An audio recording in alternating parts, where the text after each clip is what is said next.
Too high to get over, yeah, too low to get under. Stuck in the middle, the pain is thriller.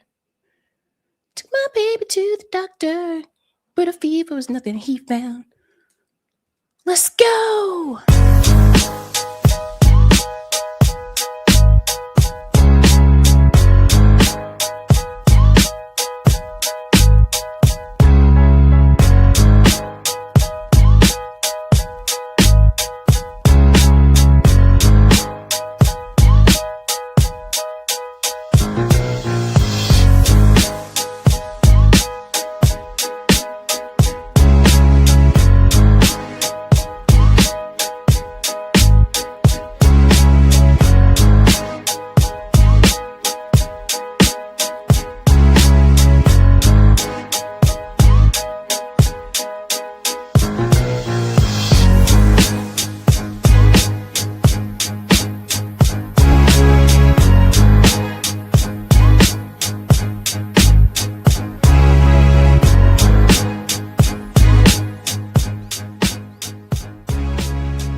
All right. Happy Tuesday, ladies and gentlemen. Welcome to Sabby Sabs podcast. I'm your host, sabrinasalvati.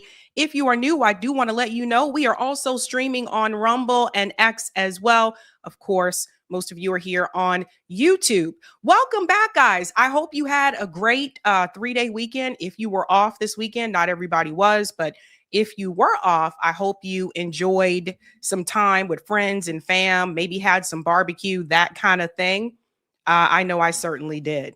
I got to tell you guys, since I saw the Michael Jackson movie, I've had Michael Jackson songs stuck in my head since then. And I wake up in the morning and I'm like, want to be starting something, got to be starting something, like, don't stop till you get enough. Keep on, whether for stop, don't stop till you get enough. And I don't know how to fix that problem.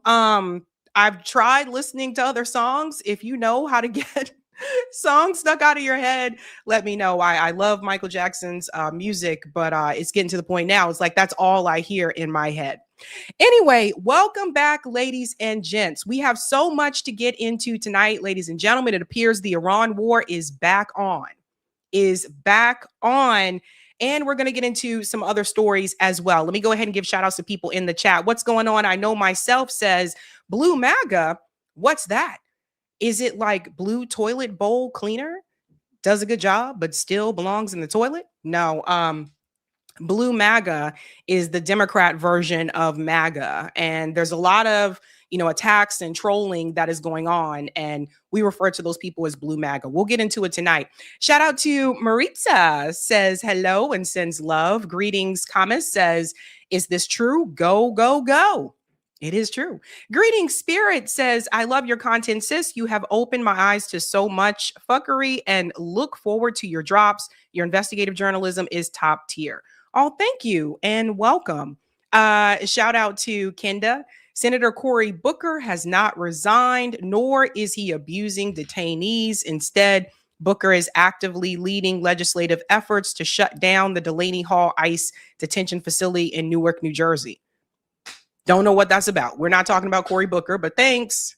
Let's go on more. Let's give a shout out to E. Wright for becoming a Sabby member. Give E. Wright a big whoop, whoop. Hello. Shout out to Blockbuster says hello. Greetings, Mumu says, hey, yo, the Black Caucus keeps being disappointing. Despite knowing how it is for Black people in the US, they still continue to fight on the side of imperialism and capitalism. It is disgusting to see. Yes, it is. Shout out to CBC Voter says, happy Tuesday, Sabby and Eric. Greetings, Cloudness says, happy Taco Tuesday, Sabs, and everyone in the chat. Well, these boule boot-licking ass sellouts are getting their Negro wake-up call, and I'm so happy at their demise. WS always breaks their tools. B1. Shout out to New York Varsity said, gotta love these ceasefires. They cease, we fire. Nuts. Greetings, Ronnie. Happy Tuesday to Sabby and Eric and all in the chat. Peace and free Palestine and all oppressed people in the world. Greetings, Randy. It's a rather hot evening in upstate New York. Yeah, it's kind of a little humid here. So we'll see how it goes. I decided to, of course, I would pick the day that it's humid to wear my hair down, and I don't know. We'll see how this goes throughout the show. Greetings, Hannah says so much for a ceasefire. Shout out to Lorez says, hi, Sabby, Eric, Corey, and RBN fam. Hope everyone had a great weekend. I read on ground news that the U.S. military claims these were self-defense strikes. What phony baloney, and Jasmine Crockett is a disgrace. Yeah, we'll get into the whole self-defense part. And shout out to Little Goddess says, happy Tuesday, Sabby and Eric. What's up, fam? Okay, ladies and gents, we have a lot to get into, so I don't want to keep you guys waiting. We are going to do call-in tonight after the show, so make sure you stay tuned for that. First and foremost, let's go ahead and give a shout out to everyone who is a Sabby patron. Thank you guys so much for your support. I really do appreciate you around here, fam. If you are interested in being a Sabby patron, I want you to know I got 5 categories for you, folks. We have the ultimate. Don't forget about the Sabinators. We also have Sabsters. They're pretty cool too. They're Sabbies and they're not too shabby. We also have, last but not least, members. And that rounds out the bunch. All of their names are listed here, and you can also see their names scrolling across the bottom of the screen there on the ticker. I want to give a shout out to new Sabby patrons. We call them newbies. Let's give it up for Randall Harris, Starlight, and Doc Halo. Welcome, welcome, and thank you all. Hey, hey, hey. Yeah. All right, ladies and gents, we have so much to get into. Tonight's theme is take off the gloves. And as we get into these stories, I want you to think about whether or not you need to take off the gloves or if somebody else is taking off the gloves and they need to put them back on. And so that's what we're going to focus on tonight for these stories. Let's go ahead and show you that thumbnail so we can get cracking. We can get rocking right into it. Right into it. Don't want to keep you guys waiting. Like I said, we got a lot to go through. Tonight, we are discussing, breaking news. Trump strikes Iran again. Here we go. In the middle of so-called negotiations, Donald Trump decided to bomb Iran. And I'm going to get into what is behind all this, Israel's involvement here. We're also going to talk about this push that Donald Trump is making for these Abraham Accords to go along with this so-called negotiation. So we'll get into all of that. We're also going to discuss J.D. Vance appears to be reconsidering 2028 presidential plans. Uh-oh. What could have happened? What do the numbers show? And what does this have to do with Tulsi Gabbard? We'll get into that. We're also going to discuss tonight, ladies and gentlemen. Yes. The Congressional Black Caucus is facing a lot of criticism and backlash from those in the Congressional District of Florida, that 20th district that Debbie Wasserman Schultz decided to run in, a district she does not live in. They are getting a lot of heat from candidates that are already running in that district, and also from people who live there that are pissed off that they are very silent about all this. We're going to get into it because it's making them look really hypocritical. And I say they're right to take off the gloves on this one. They're right to take off the gloves. Oh my gosh. We're also going to discuss Larry Fink, the owner of Blackrock, has released a damning statement that would impact all of us, just to show you his plans for AI and these data centers, and how they really do not give a damn about the rest of us, those of us that are a part of the working class. So we're going to get into that story. And last but not least, there's Jasmine Crockett there, and she's part of this. Blue Maga attacks. Blue Maga is heavily coming after those who were a part of that coalition that went to Cuba. If you saw my videos while I was on the break, there was a story about the US government trying to subpoena Hassan Piker and Medea Benjamin. From what I understand, they're saying they have not received a subpoena as of yet, but that hasn't stopped Blue Maga from attacking people who were actually activists and organizers. So we're going to get into all of that, ladies and gentlemen. You would not believe it, but they are actually cheering on Donald Trump's fascism. This is where we're at now. We're going to expose a lot of this stuff tonight. So tonight's theme, again, is take off the gloves, ladies and gentlemen. Take them off, take them off, take them off. The gloves have come off.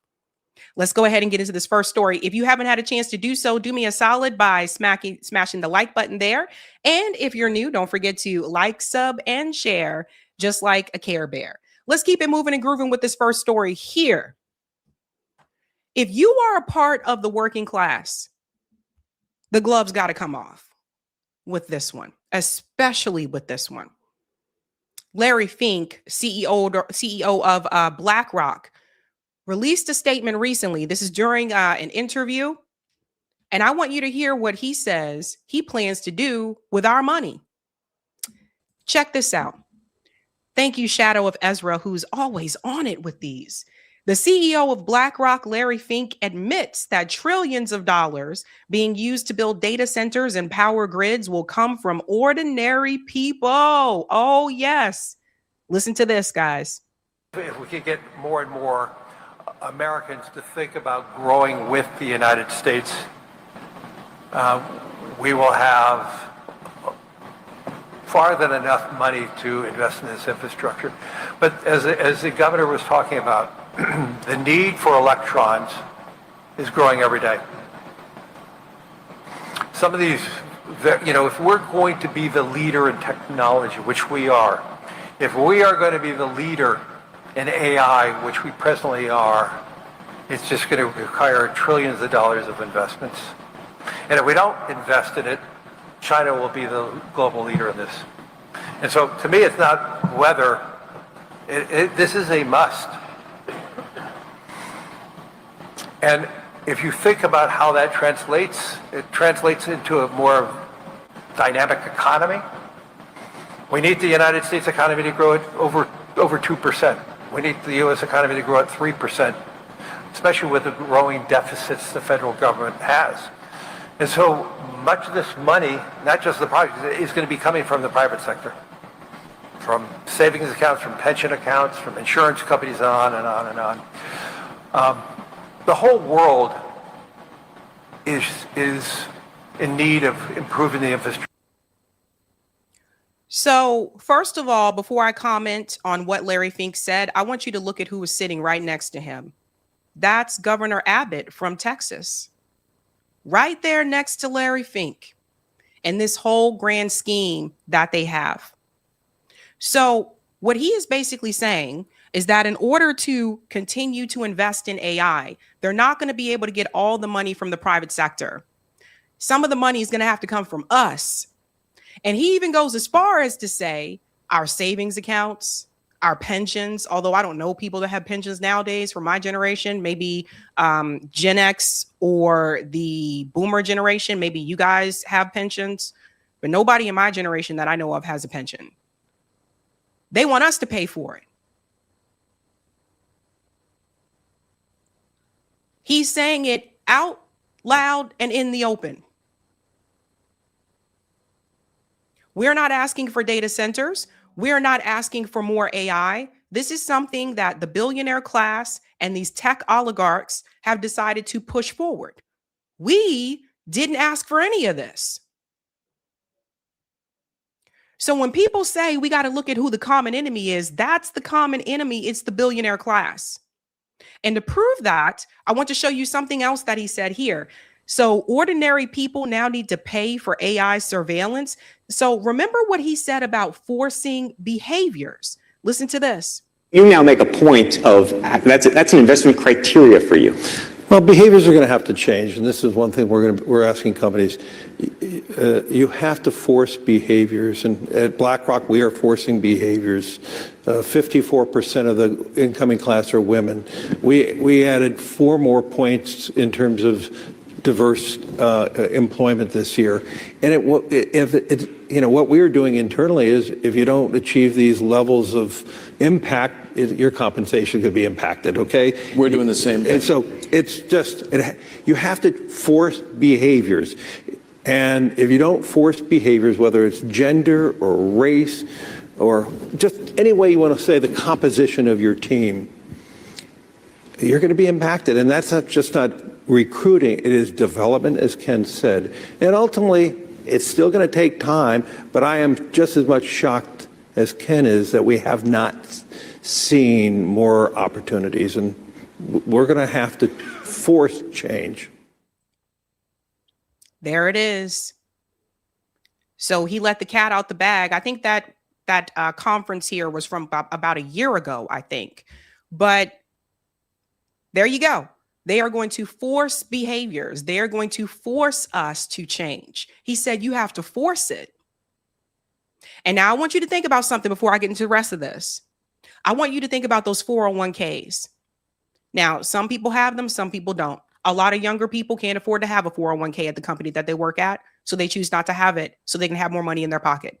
But if you do, now I'm starting to wonder, when he talks about we're going to get that money from savings accounts, we're going to get that money from pensions, how do we know that they're not going to try to take from your 401k? How are they going to make you pay for it? How are they going to force you to pay for it? For data centers and AI surveillance, things that we are not asking for unless they take it from us.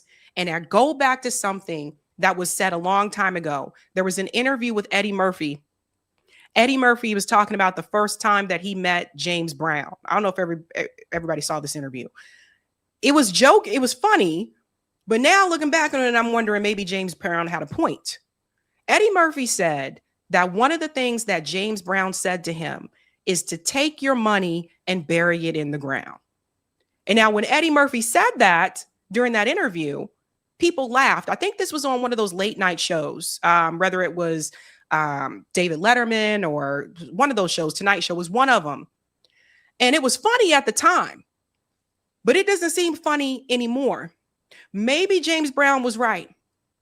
But then here's the other thing.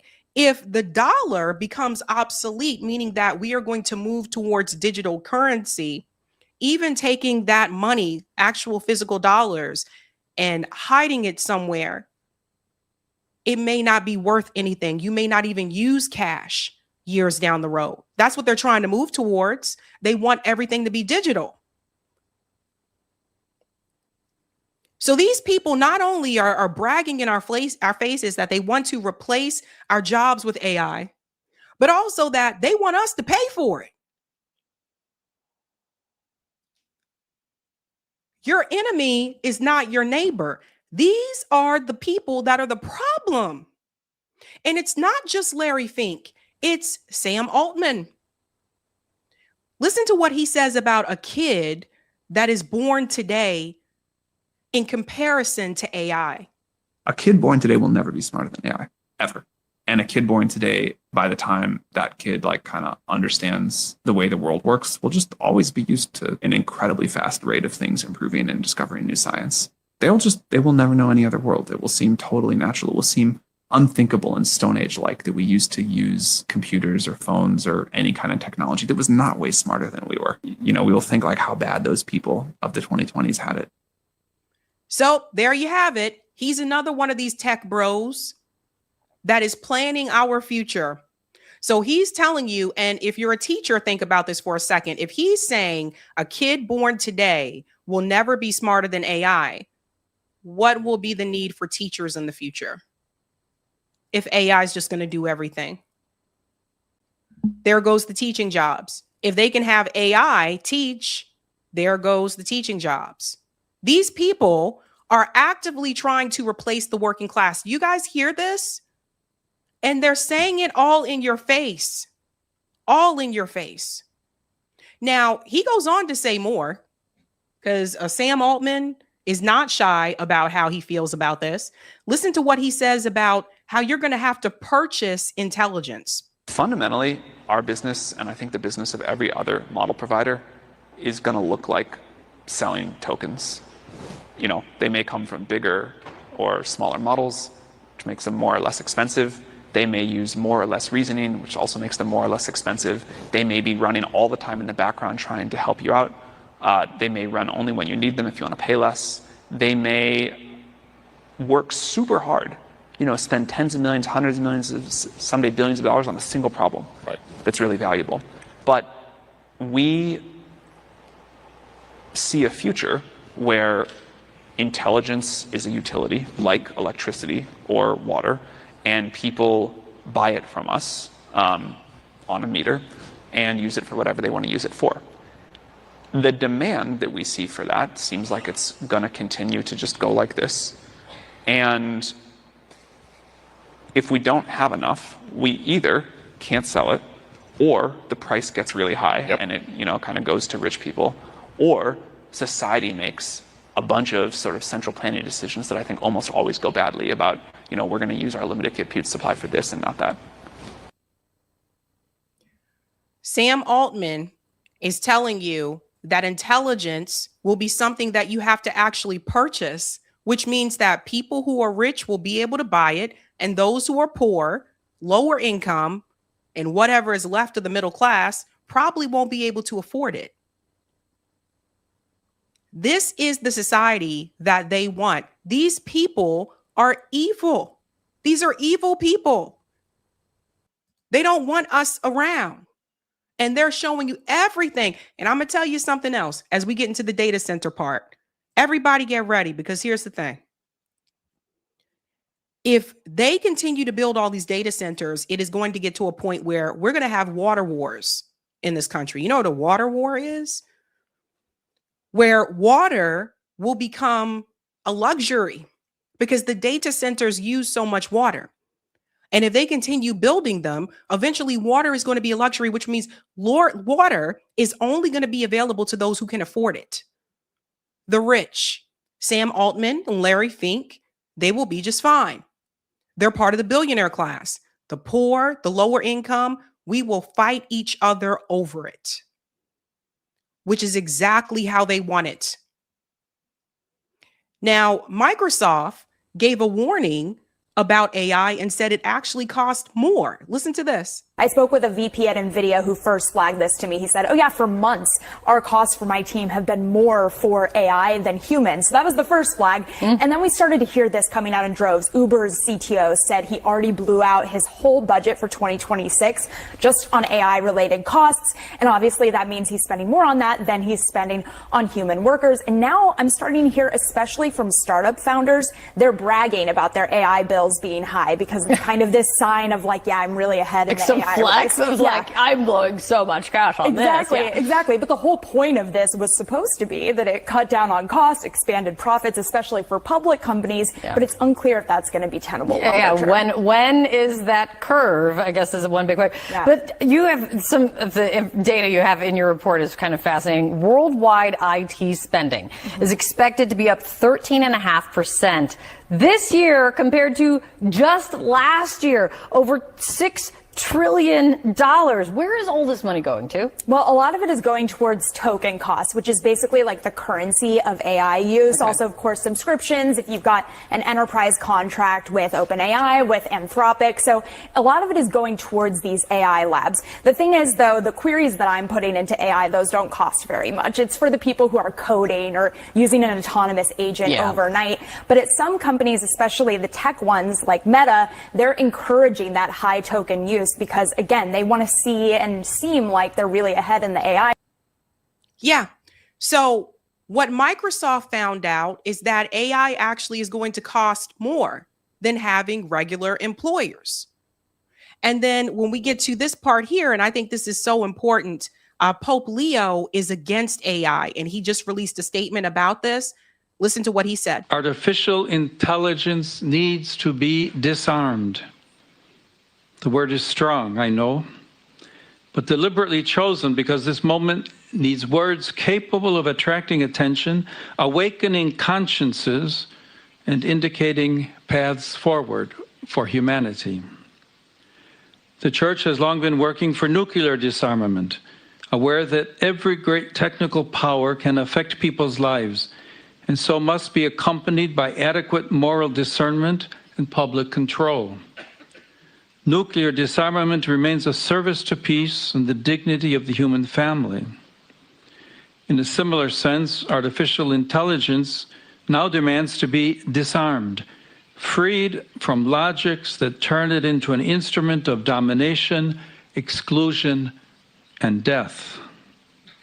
Like nuclear energy, it must be at the service of all and of the common good. Yeah, Pope Leo has common sense here. I'm not in favor of it. He's not in favor of it. He's warning people, and he's not the only one. This gentleman here, Anthropic co-founder Chris Olah, warns that AI will displace human labor on a catastrophic global scale. The first is our duty to the global poor. There is a real possibility that AI will displace human labor at a very large scale. If that happens, supporting those displaced will be a moral imperative of historic proportions. This task will be difficult enough, but I worry most dialogue misses an even harder challenge. AI development is concentrated in a handful of wealthy nations. How will we ensure that the gains of AI are shared globally? We do not have a mechanism for this. It is an unsolved problem. And it is the kind of problem the Church has historically refused to let the world ignore. The second is the need for moral imagination and ambition regarding human flourishing. If AI models are going to be widespread, what does it look like for... This guy is spot on here. And this is what I was saying before. AI is a tool. It can be used for good. It can be used for bad. These billionaires want to use AI to their advantage, things that are going to benefit them, not things that are going to benefit the working class. This is the problem when it's in the hands of billionaires. And this is what I was saying before. Like, we got to fight as hard as we can. You have to take the gloves off with this one, because they actively want to replace us with AI. And I'll show you the numbers of the data centers so that you can see the difference here. Let's go ahead and bring this up from power to the people. Look at how many data centers are in the United States. 5,381. Now look at this compared to the rest of the other countries in the world. Germany has 521, the UK 514, China 449, Canada 336. You see it goes down as you look down. The United States has over 5,381 data centers. So that's where a big part of the replacement is going to be, right here. And they're going to tell you that it's everything else but. They're going to tell you that your job is lost because of this person, because of that person. It's going to be because of this. They're already telling you and showing you. And what that means is that people are not going to be able to pay their bills unless they are given some type of universal basic income. And that's even telling how much they will give you. We don't even know. We don't even know. This is incredibly dangerous. Not enough people, I feel, are talking about the rise and the increase of these data centers. And now they're trying to go after people for wanting to protest against them. Daniel shared this here. The federal government is targeting anti-AI and data center activists. They are formulating a new threat category: anti-tech violent extremism. Notice how anytime you want to fight back against the system, everything is defined as violent extremism. Here's a snapshot right here. They're calling it chaotic. The chaotic atmosphere that may result from the emergent AI technology in the next 5 years may fuel a large-scale protest that devolve into civil unrest and anti-tech violent extremist activity, especially in large urban areas as New York City. Now, they mentioned New York City there, and you'll also see here, the NYPD has just coined the term anti-tech violent extremist activity in light of the mass opposition to AI and data centers. And see, what we all remember is that both parties, both of them did this. Biden gave more money to the police. Trump gave more money to the police. They know what is coming. And this is something you have to take the gloves off with. If we don't have jobs, you're not going to be able to pay your bills unless there's a UBI, universal basic income. And then that means that you're going to be depending on that money from the government. Now, let me go a step further. What if that UBI is based on your record or your behavior? So let's say you do go to a protest. You were spotted at a protest via our surveillance, and so you don't get your UBI this month. I'm just thinking ahead. I'm just thinking ahead. They want complete and utter control, but they can't have it if all of us band together. And they know it. And that's why they want you to be mad at me. They want me to be mad at you. They're going to try to find different ways to keep us divided and to keep us separate.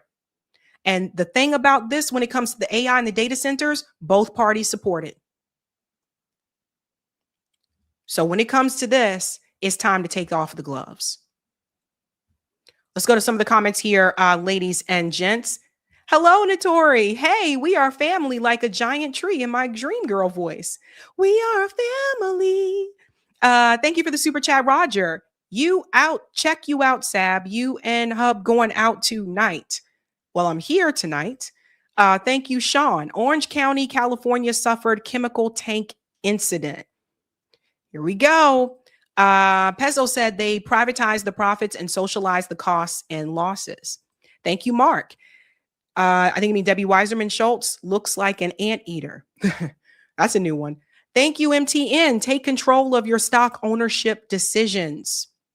Jack Brown says they are Freemason Satanists. It was Arsenio Hall. That was the show Eddie Murphy was on when he talked about that. Thank you, Chance.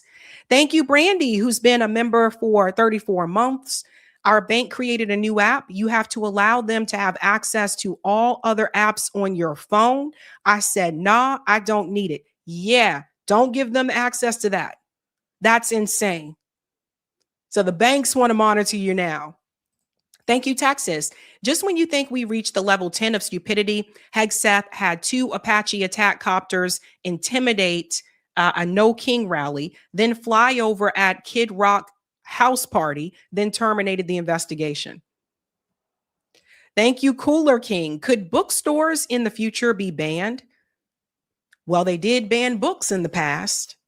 Thank you, Roger. So when are we running these CBI amendments to ban them? Well, I think with something like this, you're going to have to go further than that. Like, honestly, I don't think like just going to the ballot box is going to stop something like this. I think we're going to have a massive movement. Thank you, Joanne, who's been a member for 24 months. Love you for your A+ work, Sabby, Eric, and team. Infinite love and gratitude. Thank you. Thank you, Christo. Wait, couldn't we just get water out of the ocean with desalination? And rainwater still exists, right? Yeah, but in many states, collecting rainwater is illegal, believe it or not. Yeah, I found that out a couple years ago. Thank you, MTN. Over the target and on the point. Thank you, Brandy. We are also fighting drone manufacturer from setting up shop in our county. Thank you, LT Fallen. UBI needs to come with price controls. I'm Troy KC. And thank you, Roger. CBIA to reverse shareholder primacy. Again, I think you're going to need more than a ballot initiative for this. I think you're going to need a massive movement. I don't think this is something that you can just vote your way out of. And that's why Eric and I keep talking about, like, we have to have a movement, and it's going to take a lot of people for this to really happen. Okay. Let's go ahead and get to the next story. We're making good time here, ladies and gents. Do me a solid if you haven't done so and smash that like button. And we're going to keep it moving and grooving. We're going to have some laughs right now because I published a video a couple of days ago that Debbie Weiserman Schultz, she is the one who was the DNC chair when Hillary Clinton ran in 2016 against Bernie Sanders in that primary. She had to resign because she was cheating and fuzzing up some things. We'll get into a little bit of that. But her district was redrawn. And because her district was redrawn in Florida, she decided that she is going to run in the 20th congressional district that she does not live in. The other problem with that is that there's already 4 candidates that are in that race. This is a predominantly Black district, and the people are pushing back, and they're not just pushing back at Debbie. I covered that part a couple days ago, but they're also now calling out the Congressional Black Caucus. Let's go ahead and get into this here. This is one of the people who's pushing back. Her name is Nikki Barnes. Thank you to DFed. This is Jim DeFede for asking questions that are on many Black Floridians' minds as we watch Debbie attempt to take away a Black opportunity district. So he did go there. He pushed Debbie here, asking her, why is she doing this? And why does she feel it's okay for her to do this? So listen to Debbie. I call her Top Ramen. We can say shrimp ramen if we want to be exact. Listen to what Debbie says here about her just deciding to run in a district that she does not live in. This does come at a time when, because of the Supreme Court decision in Calais, that you're seeing southern states move quickly to try to chop up and eliminate Democratic seats, many of them held by African Americans. It's likely that the Congressional Black Caucus, the numbers in the Congressional Black Caucus, are going to be much smaller in the next Congress, regardless of what Democratic wins there are. So I'm curious if in the course of doing these deliberations about this, if you had conversations with Hakeem Jeffries, with members of the Congressional Black Caucus, and what they told you about the prospect of you going into a seat that has traditionally, for the last 3 decades, been held by an African American. Yes, I have. I am very close with my CBC colleagues and obviously close with Leader Jeffries as a member of his leadership team. And we all know, and we're all outraged. This is a very sensitive time. This is a very difficult, outrageous time. The decision made by the Supreme Court in the Calais decision, it really was unacceptable. And when Democrats win the majority, we're going to pass legislation to ensure that we can have, we can prohibit mid-decade redistricting so that we can. Pause. First of all, right out the gate, she's not even answering his question, right? And notice it's always, when we get back into office, we're going to do something that's going to fix this. This is how they keep you coming back, right? When you could have done something to prevent it in the long haul. 2, people have to remember the Democrats have played kind of funny with districts and voting and all this kind of stuff too, because let's not forget, under the Biden administration, they decided that they were going to make South Carolina the first primary state. They changed that. So if they could have done that, they could have protected this. They could have stopped this from happening, right? But notice she's not even answering the question yet. But according to Debbie, she said she's close with the Congressional Black Caucus and she's buddy-buddy with Hakeem and them. So he's going to push back on her. And everybody take note. Listen to what she says when he asked her again. Can ensure that we have fair redistricting that people can count on and that people's voices are not intentionally silenced as Republicans have done here. But did anyone in the Congressional Black Caucus say to you not to run? No, none of them asked me not to run. Everybody heard that. And this is why people are angry. Because they are calling out the Congressional Black Caucus, not just on social media, but also on podcasts. And they are saying, how dare you get up there and you call out the GOP for redistricting and taking away so-called opportunities from these Black districts, but you're not saying anything to Debbie, who decided to run in a predominantly Black district that she doesn't even live in. The other thing is, from what I know about Debbie, She prioritizes Israel. That is her number one priority. Not Black voters, not Latino voters, not women, none of that. Her number one priority is Israel. But the Congressional Black Caucus says nothing, and I'll get to why they're not saying anything in a second. But I sincerely hope this is a wake-up call for all the Black voters in that district. See how they don't prioritize you? Let's continue on. What the leadership, what Hakeem Jeffries and my CBC colleagues told me is that, they know I know our community, and Leader Jeffries trusts Democrats to be able to know our communities well enough to have reached out, done the important outreach necessary to be able to make the decisions that we need to be able to make on how we can most effectively represent our community. I do. So it's our community now. See how it's our community and she doesn't even live there? Because you see, this is very symbolic to what happens to the West Bank, right? You have those Zionist Israeli settlers that come in and take over the West Bank and say, it's ours, it's mine.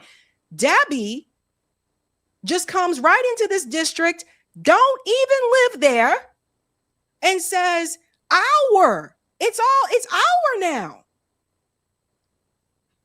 I want to move on to some other issues, but last question on this with regard to the decision in 20.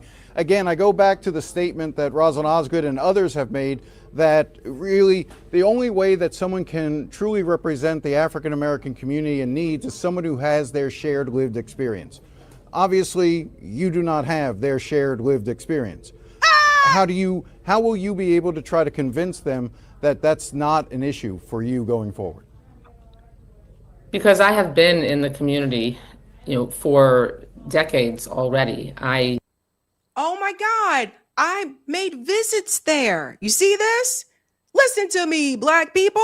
I know I don't live there. I know I don't have your shared experience, but I've made visits there and I've popped up and showed my face. But if you probably were to go into my neighborhood near my house, I probably wouldn't want you there. This is what I was talking about. Let me show you how it's done.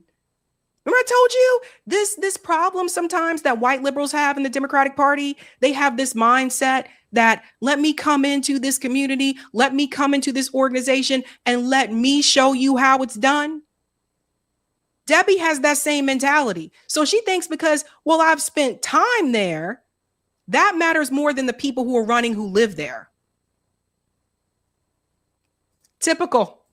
Show up and I make sure that the representation that I provide is one that is not token, it's not surface level, it is deep and immersive. And in the conversations that I've had, which I made sure that I had all across this district before I made a final decision, the feedback that I've been getting is that they know me, they support me, they know for sure that they don't want to start with a beginner who would be just trying to staff up and figure out, just the basics of, what their job is.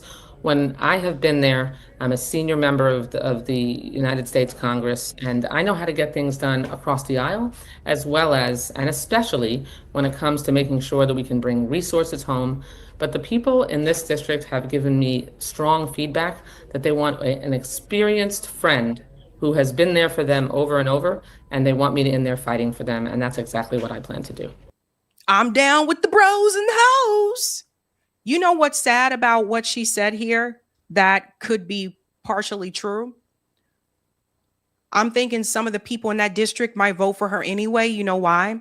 Because she has name recognition. She said right there, you're better off having me than someone who is new and doesn't know how to do this job. I would push back on that with, my problem is that you have been there and shit still ain't right. So I'd rather take my chances with the person that's new. However, one of the things I've noticed in particular, especially with older voters, is that they tend to trust the devil that they do know instead of the one that they don't. And that's the unfortunate. It's really going to take the people in that district to push back and not let her stay in Congress. This woman is a Zionist to her bones. She has said plenty derogatory statements about Palestinians on the news. And just because she's got some black friends, she thinks that you should come and support her. And this is why and I said this before. This is why, like, a lot of times, some of the white liberals, this is why people not fucking with y'all no more. Because you do stuff like this. This is why some people would rather take their chances with somebody new, because they're like, look, you've been there for years. You're right, Debbie. And what have you gotten done? You made sure you got things done for Israel, because that is her priority. The nerve of that woman. Now I'm going to bring in Jim Clyburn because he's part of the Congressional Black Caucus. Now, apparently this has been turned around. South Carolina court has blocked the redistricting of his district. But at the time when it was announced, I want you to show you what Jim Clyburn said. Listen to this. No matter how the lines are drawn, where they are, I'm going to run for re-election. And I plan to run on my record. And I plan to run on America's promise. I don't know how you decide that a state with 27% African Americans deserves 0 African Americans in the representation. But if that's the way they think, we'll have to just prove them wrong, which is exactly what I plan to do. So when Jim Clyburn found out that his district was at risk, like I said, South Carolina court seemed to have denied this or pushed back on it. But when he realized, he was like, hey, this isn't right. But Jim Clyburn, Hakeem Jeffries, Cory Booker, all of the Congressional Black Caucus have said nothing about Debbie Wasserman Schultz doing the same thing. I sat there and I watched them had these press conferences where they said they're taking opportunities away from the black districts, but they say nothing about Debbie taking away those same opportunities. And I'm going to tell you why. Here's the first reason. Number one, they are part of the same party. And this just goes to show you that even when someone in the party does something that is wrong, you back the party first. One of the problems with political parties is that sometimes the needs of the party come before what is right. That's why they're not saying anything. Two, another reason why they're not going to say anything about Debbie doing what she's doing is because they have the same boss. All of them answer to AIPAC. The entire Congressional Black Caucus, along with Debbie Wasserman Schultz. So Jim Clyburn, and he's one of the ones I really push back on a lot because I'm so tired of him saying, I am a progressive. I marched with people back in the day. I'm one of the people that supported HR 40. But people like Jim Clyburn, they have run their course. They don't have no fight in them no more. Jim's just there keeping a seat hot for his daughter to come get next time around. They got money and they became very comfortable. Jim Clyburn has one of the poorest districts in South Carolina. I know, I lived in South Carolina. But he's not poor. His family's doing very well. But all the people around him, and this is part of the problem. People have challenged him. People have run it. Marcel Dixon has run against him. Like, people have challenged him. But he stays in because he has the support of AIPAC, Big Pharma. He's very corporate. Now, all of a sudden, this is happening to people in Florida, but because someone in your own party's doing it, you have nothing to say. In other words, you're full of shit. And more people are starting to see it. And so I'm so incredibly glad that they are calling this out, including this gentleman here. His name is Stephen. Stephen said, and yet you stand silent while Debbie furthers the assault on black political voters in Florida 20. The silence of the Black Caucus when the Florida Legislative Black Caucus, Broward County Democratic Black Caucus, and Florida's DNC delegation have all stood up for black voices, yet our loudest voice stays silent. Your silence is damning. You cannot be blue when black is under attack, but they are. That's the problem. They're always blue first. And I'll show you what he's referring to here. Right here. Black faces in high places who think blue, no matter who, are the worst of all people. It's not Clarence Thomas. It's not Tim Scott. It's not Byron Donalds. It's Hakeem Jeffries. I think this is Yvette Clark, Jim Clyburn, support for Debbie. That is the threat to the Black political interests at this moment. So he's calling them out. And he's referring to this statement here from the Congressional Black Caucus.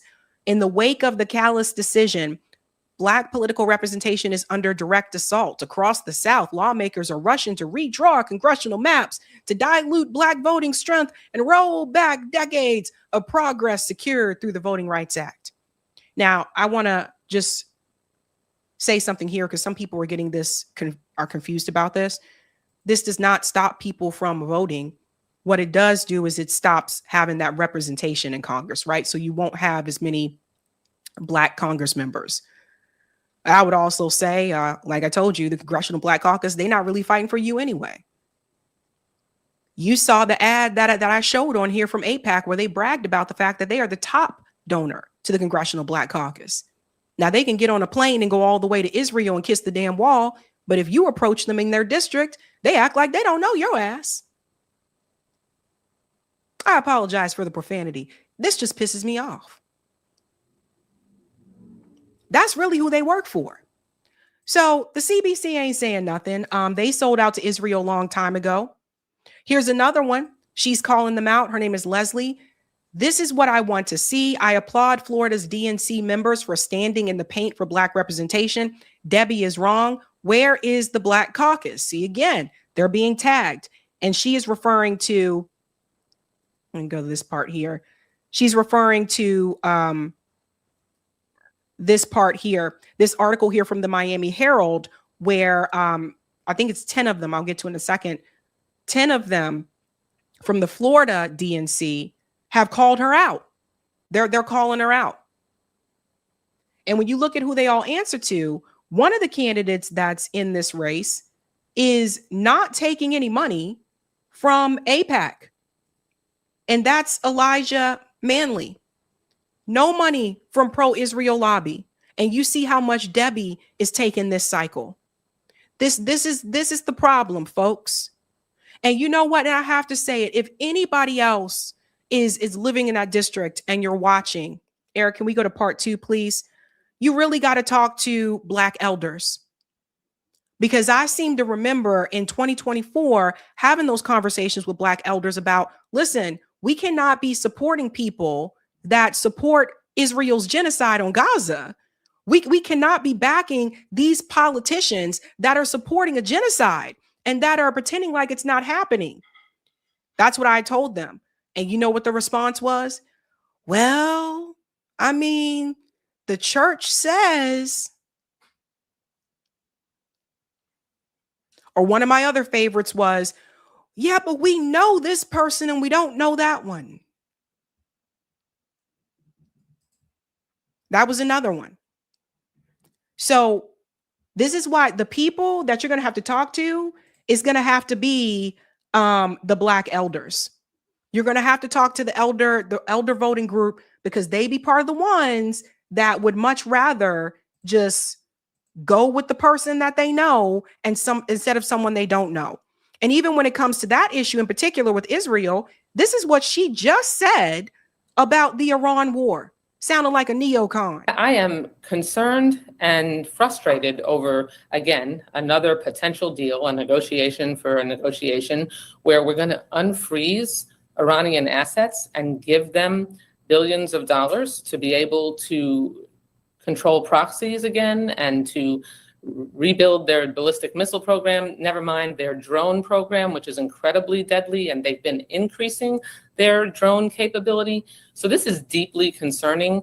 And look, I'm glad that Iran, their capability militarily has been degraded. But if what we get from this initial deal is just going back to where we were before, where Iran did not control the Strait of Hormuz, then what has been accomplished? So here's Debbie Weiserman Schultz sounding like a neocon. She basically going along with Donald Trump here. She does not want Iran things to be back to the way that it was. She wants Iran to be obliterated because she's an Israel firster. And this is what they all believed. Everybody get it now? They all feel this way. She supports the genocide. She supports the ethnic cleansing in the West Bank. She supports the Israel expansion. Now, if she feel that way about Palestinians, how you think she really feel about black people? You really believe that she believes that you're on equal footing with her? Hell no. This is where we at. So they really got people, fighting over Top Ramen Woman. And I told people about this woman for quite some time. But now I notice Luke Campbell, also known as Uncle Luke from 2 Live Crew, he is calling it out. He's also running for Congress, and he's telling people not to vote for her. Listen to this. In this moment, right now, black people need to come together. We need to make a decision who we fucking with and who we not. And we need to call out, I'm going to say it right on this show here, every African-American politician, I don't care where you at, whether you're in Washington, whether you're in whatever part, you need to, right now, denounce what Debbie Wasserman Schultz is doing. And you need to come hard. And us as African-Americans, Black Americans in this country, we need to do a checklist as to who is standing with us and who ain't standing with us. In this moment right now, he said, every single one of them should be calling this out, and they are silent. Silent. Again, the local DNC members said they are not happy with what Debbie Wasserman Schultz is doing here.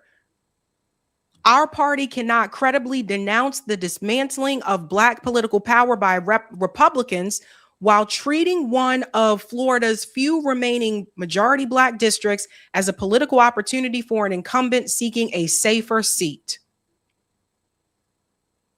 That's from the Florida DNC chapter.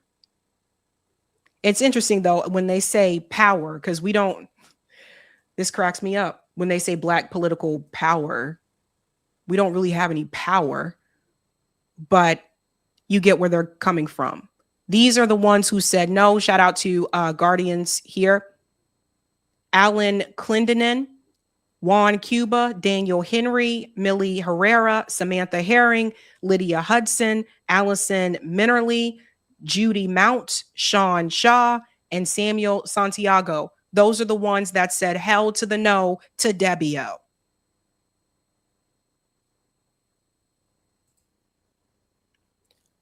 They were giving warnings about Debbie back during 2016 for all the people who pointed fingers at Bernie Sanders and his supporters and blamed them for the reason why we got Trump. The person you should have been pointing your finger at is Debbie Wasserman Schultz. MSNBC kind of had let it out the bag a little bit. That's a good question again. I think it's political malpractice on the Clinton camp to let her open the proceedings and close them. But also, Mike, why would Debbie Wasserman Schultz want to help Donald Trump? Because that's all she's doing is helping Donald Trump by getting in the way of Hillary Clinton. Well, I mean, ego plays a role in this, obviously, her own ego.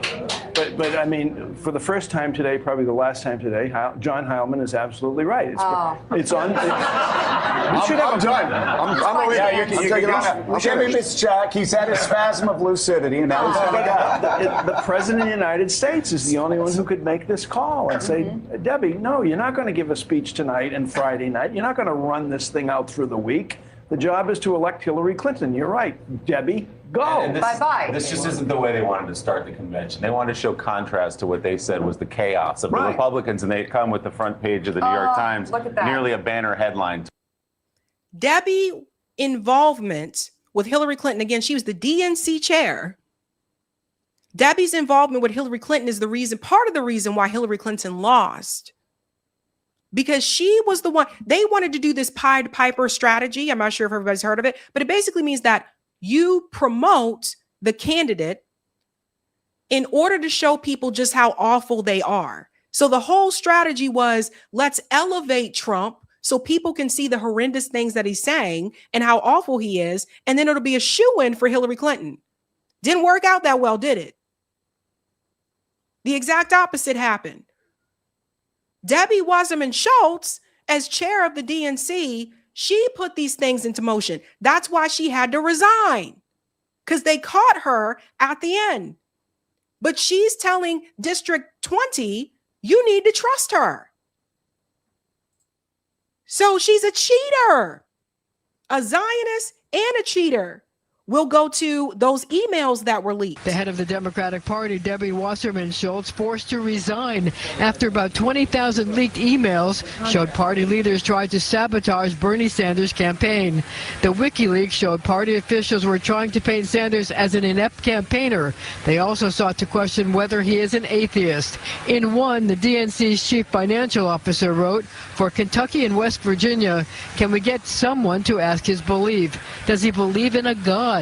He had skated on saying he has a Jewish heritage. I think I read he is an atheist." Nope. The way that they implemented those attacks against Bernie at that point in time, did you notice what I noticed? I didn't hear any outrage or complaints from the ADL. Where was the Anti-Defamation League then? I didn't hear any of these complaints. Oh, they were totally fine with it then. And that's because they were trying to get the establishment candidate in. Debbie was told she was all a part of this. I believe Bernie Sanders would have beaten Donald Trump in 2016. So if you want to blame someone, point your fingers at Debbie Wasserman Schultz. Nobody has apologized to me.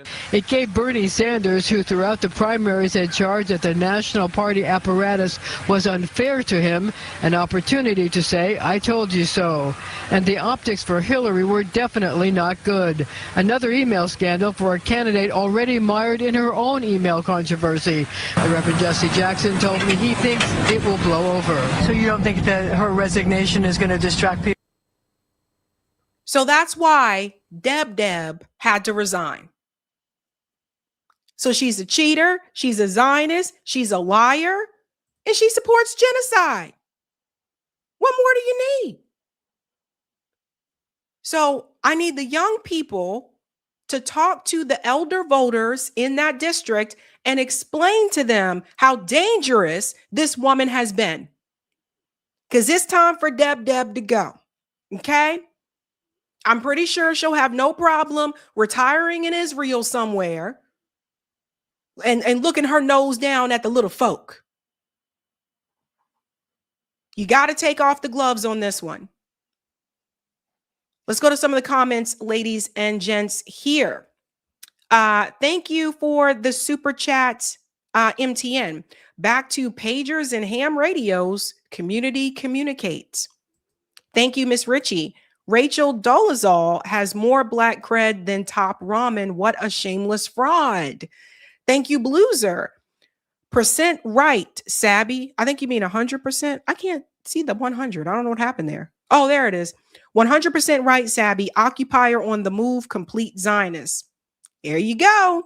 Thank you, One Upped. Her commitment to standing with the black community is so strong. She's willing to stand in front of them and block their only path to Congress. Thank you, Candy. Same thing Tiffany Hinyard is doing in Georgia. There you go. Thank you, Better. I grew up in Clyburn's district in Hampton County. He ain't shit. The area is called the Corridor of Shame and is dying a slow death of neglect. Yes, it's rough. Thank you, Ira. I anticipate a confrontation between the Black and Jewish community because of Debbie's Florida campaign, and it's long overdue. Oh, that's going to be a something. What Democracy says is true. I was talking to a black elder who was willing to support Andrew Cuomo because he had experience. See what I mean? Thank you, Davu. No offense taken from profanity use. It makes your teeth whiter. LOL. Thank you, Roger. CBC fighting Debbie, FBA fighting CBC. Let the fist fly. And thank you for this one, Roger. Potential CBIA to prohibit the constitution of data centers that are used for digital data processing with an aggregate power demand exceeding 25 megawatts. Slated for the Ohio ballot this November. We'll see, Sab. All right. Thank you, Skip. Old church people were indoctrinated into the Z falsehood. There you go. And thank you for this one, Skip. They will use the extra candidates to pollute it so Debbie can win with the majority of the votes. That's my fear right there. That's the one. That's the banger. All right. All right, ladies and gentlemen, if you're new, don't forget to like, sub, and share, just like a Care Bear. And let's go on to the next story here. It appears something is happening. Something's happening in the Trump administration. Dun, dun, dun. Well, now that Tulsi Gabbard is out of the Trump administration, it appears that J.D. Vance is having second thoughts. Second thoughts about his potential 2028 presidential run. And the numbers are not looking good for him as well. So this was leaked to the Daily Mail from a source close to the matter. J.D. Vance plans bold 2028 option after loyal Tulsi Gabbard's exit, as insiders deliver shocking verdict on the vice president's future. He's loud, he's active. Let's see, ladies and gents here. JD is now the lone dove in Trump's cabinet after Tulsi Gabbard's resignation. He has now been left more isolated than ever and is considering abandoning a run for presidency for 2028. Let me see if I can make this bigger for you guys. Everybody see it? JD trying to check out. Whispers racing through the West Wing find a common ground, Iran. Vance's most senior non-interventionist ally is gone. And even he expressed his sorrow for the exit of his dear friend on Friday. Vance is a non-event in the West Wing, a source close to the president told the Daily Mail. Vance's isolation comes at a moment when Marco Rubio stock inside the White House has never been higher. The Secretary of State is helping with the plan of invasion of Cuba. So, yeah, Marco Rubio, they really trying to prep him. I would not be surprised if he runs in 2028. And JD Vance is, you know, it's going to be really interesting to see how this all transpires. The VP's dovish brand of foreign policy has set him on a collision course with Donald Trump. This is coming from sources that say the rift deepening as Trump embraces his wartime leader image. The president has made it clear in recent months that he does not abide by his strong, silent Gary Cooper style approach to foreign policy. A White House insider told the Daily Mail, he's loud, he's active. These guys prefer to speak softly and carry a big stick, but Trump speaks loudly and carries a massive cannon. So here's JD Vance here, and here's the thing. It really is a sinking ship. A lot of people that attach themselves to the Trump administration, they're just all going down. JD Vance will probably go back to being a lawyer after this is all over. I don't see him winning a 2028 presidential campaign, but I'm also starting to wonder if he's actually even going to run. It doesn't seem like it's moving in that direction. Here's one reason. JD Vance faces a similar problem that Kamala Harris faced, being vice president and being attached to the president during wartime and genocide and that type of crisis. Because of your proximity to the president, you have to distance yourself from the president. Otherwise, people are going to believe that you go along with all of this as well. But if he does that, then he doesn't get the endorsement of Donald Trump. And we all saw how that worked out for Thomas Massie in Kentucky. So JD Vance is basically just he dug his own grave. The next one to go to is going to be Marco Rubio. Marco Rubio is the one. He's a neocon. He loves war. He's been, begging to invade Cuba. That's his thing. This guy has supported every war as long as I can remember. And I think that's the one who's really going to have the stock. That's who they really going to try to get behind if Trump, doesn't actually leave office or doesn't try to run again. So I think it's really going to be Marco Rubio. Funny thing is, Erica Kirk already endorsed JD Vance, but just because she did that doesn't mean that he's going to run. It's not looking good in his favor at this point in time. Listen to this. Vance privately urged Trump against authorizing a full-scale strike on Iran in February. He encouraged the president to authorize a limited, punitive strike instead of a full-scale operation. This debunks what many have been saying, that J.D. Vance did not want the U.S. to attack Iran at all. No, he didn't want a full-scale war, apparently, but he still wanted the U.S. to strike Iran. So I'm glad we cleared that up. Moving on here, it says that Trump himself has since acknowledged the divide, conceding that his vice president was maybe less enthusiastic at the start of the war and philosophically a little bit different on the decision to strike. Gabbard, who like Vance was viewed as a break on Trump's hawkish instincts, never quite fit the new mold either. And then they get into the Tulsi Gabbard part. But Vance, unlike Gabbard, has no graceful exit on offer. Yeah, look kind of bad if the vice president just leaves. Rubio has more mojo than Vance. The president listens to him. Vance is out of step and has been for a long time. That's coming from the White House insider. Now, I'm going to show you what's happening with the numbers. Does everybody remember all those young men that came out and voted for Donald Trump and the Republican Party in 2024? They're already falling off. And if I've seen these numbers, I'm pretty sure J.D. Vance has seen these numbers as well. Check this out. Look at how they view Donald Trump and the economy. Men under 30. These, again, are the voters who powered Trump to victory back in 2024. In the fall of 2024 versus Kamala Harris, Trump was more trusted on the economy than Harris by, get this, a 7-point margin. Holy Toledo, look at that percentage now. Look at how young men have turned. The net approval among young men for Donald Trump and the economy, minus 59 points. 59 points. J.D. Vance is going to be faced with this too, because again, he's the vice president. Marco Rubio is not. He has that degree of separation. Also, believe it or not, you'd be surprised how many people don't even know who Marco Rubio is. You'd be surprised. Just say this to any random person, like, yeah, you know, Marco Rubio. You'd be surprised how many people don't even know who that is. Or if you say, yeah, the Secretary of State, you'd be surprised how many people can't tell you who the Secretary of State actually is. So he has just enough separation between himself and Donald Trump, especially for those who are not paying attention to the news at this point in time. But J.D. Vance, unfortunately, he does not. He's the vice president, and he can't escape that.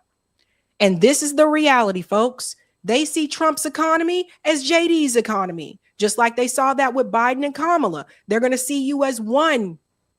Like when people get married, you are one. So they're going to see this as the same. I'm laughing because the turn is so absurd. This is a turnaround of, what is this? Do the math with me right here, of 66 points. 66 points in less than 2 years' time, just a year and a half, in terms of feeling towards Trump and the economy among young men. And when you put it together, right, the economy being the number one issue, how do they feel about Donald Trump overall? Well, it's a different world. And I loved that sitcom back in the 1980s and into the early 1990s. Great theme song. Men under 30.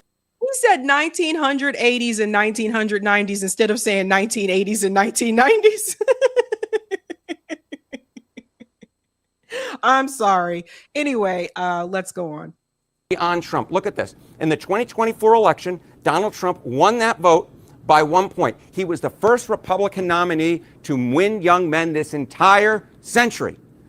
But now it's a different tune. His net approval rating among young men, look at this, minus 55 points. Minus 55 points. That's a switcheroo of what this? That's 56 points. 56 points in just a year and a half. And you know, I'm a little. This is J.D. Vance's future too.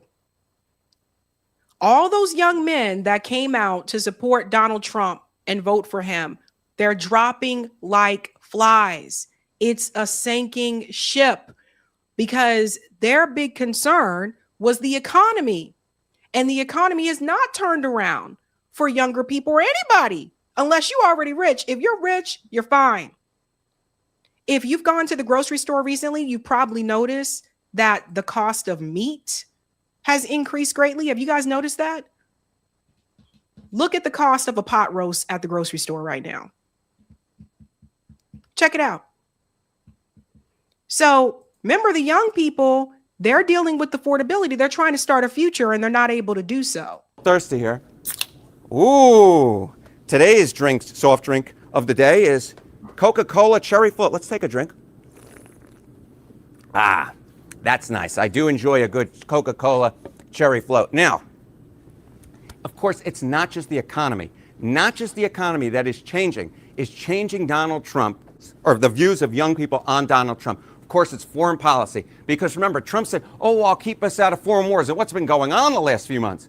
Well, the war in Iran. And young men don't like it one iota. Because just take a look, Trump and foreign policy. Okay, men under 30 on Trump and foreign policy. Back in the fall of 2024, look at this. Young men trusted Donald Trump over Kamala Harris by 9 points. Today, look at his net approval among them. 54 points underwater. Jacques Cousteau never got that low, my friend. That's on foreign policy. So they don't trust him on foreign policy either, because he's starting all these wars. This is absolutely insane, ladies and gentlemen. Absolutely insane. And this is where, well, what we tell you, right? So the young people, they're not stupid. They're very resourceful. Jacques Cousteau never got that low. 54 points underwater. Again, this is a switcheroo of what? 63 points in just a year and a half's worth of time. My goodness gracious. And of course, everything that flows from the presidency. Trump is not on the ballot this fall, but it all flows downhill to those members of Congress, those Republican members of Congress. If they think they're going to escape the wrath of young men and the regret that they have for voting for Donald Trump, well, they got another thing coming, mister. They got another thing coming. Because just take a look at young men and the midterms. Okay, men under 30 on the midterm elections. You know, you go back to November of 2024. Democrats did slightly better than Kamala Harris, but not really. They won it by 3 points, which is a historically very small portion for young men, Democrats winning them, okay? Look now, though. Look in the average of polling right now, the 2026 race for Congress. Well, hello. Democrats are now favored by 28 points. Now favored by 28 points when it comes to the race for Congress. Young men overwhelmingly favoring Democrats. That is a 25-point switcheroo. A 25-point switcheroo. And again, just a year and a half's worth of time. So this is crazy because, like I said, it's not like Donald Trump has been in office for 3 or 4 years already. But the young people are more likely to watch the podcasts. They're more attentive to social media and not corporate media. They're more resourceful, so they don't buy the bullshit. And that's how you get there. Now, we're talking about 2026 right here, right? But what about 2028? Because we're going to have presidential primaries starting in the beginning of 2028. Those folks are going to start running very quickly once the midterm elections wrap up. Well, the two Republican frontrunners, take a look at the net approval among men under 30, 2028 GOP contenders. J.D. Vance, 48 points underwater. 48 points underwater, of course, he being the being the vice president. Sometimes all these cabinet officials get him stuck in my head. The vice president, though a member of the cabinet, 48 points underwater. Look at the Secretary of State, Marco Rubio. He's doing a little bit better, but still better than J.D. Vance. You see, Donald Trump's future, this is J.D. Vance's political future if he decides to run for president. If the election were today, negative 48 points.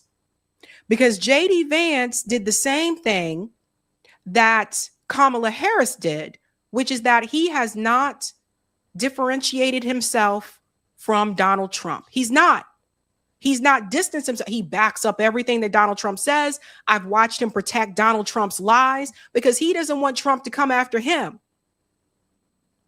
So this is what happens. Negative 48. And this is probably part of the reason why he's reconsidering even running for president in 2028. it's a wrap. Now, it doesn't look good for Marco Rubio either. But anytime the Secretary of State is doing better than the Vice President, though, that's what people got to look at. That's a bad look. You'd have to be crazy to run for president and spend all that money and invest all that time campaigning across the country, well, basically in the swing states, because that's what it really comes down to. You'd have to be crazy to run with those numbers. It'd be a waste of time and a waste of resources. So it's just, I don't know if the vice president can just bow out like that and say, I'm going to resign. But it might be something he might want to look at. You know what I'm saying? You know what I mean? I don't know. Come up with an excuse. Now would be a good time to come up with the grandma story. My grandma is not well. Things like that. Now might be a good time. But that's bad. Kamala didn't even have that negative type of rating when she was mentioned as a contender. Not in the beginning. So look at that. Not really much better. He is 39 points underwater. So the deficit that Trump is facing now among young men, that is transferring over to the cabinet members as well. And that is so important. That is so important because these two men on your screen are the two leading candidates for the Republican Party. And I bet that they, dare I say, to borrow a word from earlier, are feeling some regret for how younger men are now feeling regret for Donald Trump. So the bottom line is this. Young men, historic performance for Trump back in 2024, but now they have historically shifted well away from Donald Trump and the potential 2028 nominees, as well as those Republicans running for Congress in 2026 later this year. And it's not just young men. I showed you the number with Latino voters also dropping off. Some of the black voters that came out to support are also dropping off. It's showing you these people are dropping off. So the Republican Party was able to make some gains with some of these demographics that they hadn't in the past. And boom, just dropping off like that. Because again, people's economic needs are not being met. Not looking good for JD Vance. And I think that's why he's like, I don't know if I want to run now. It wouldn't even be worth the time. It wouldn't be worth it.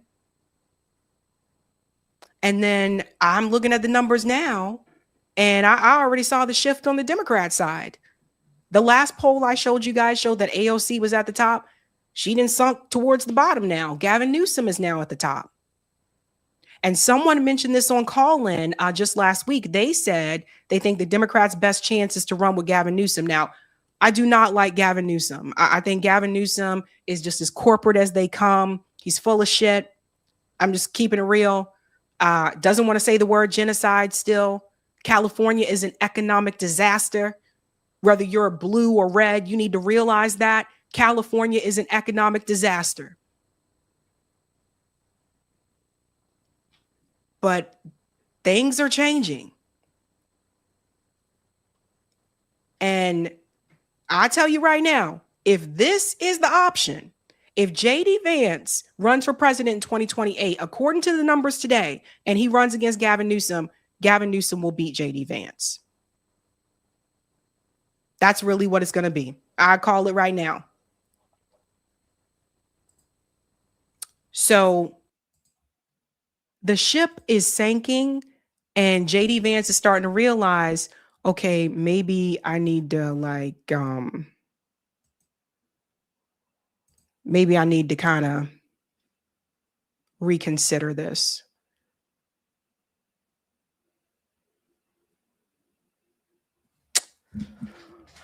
Well, everybody wanted to be a part of that Trump team.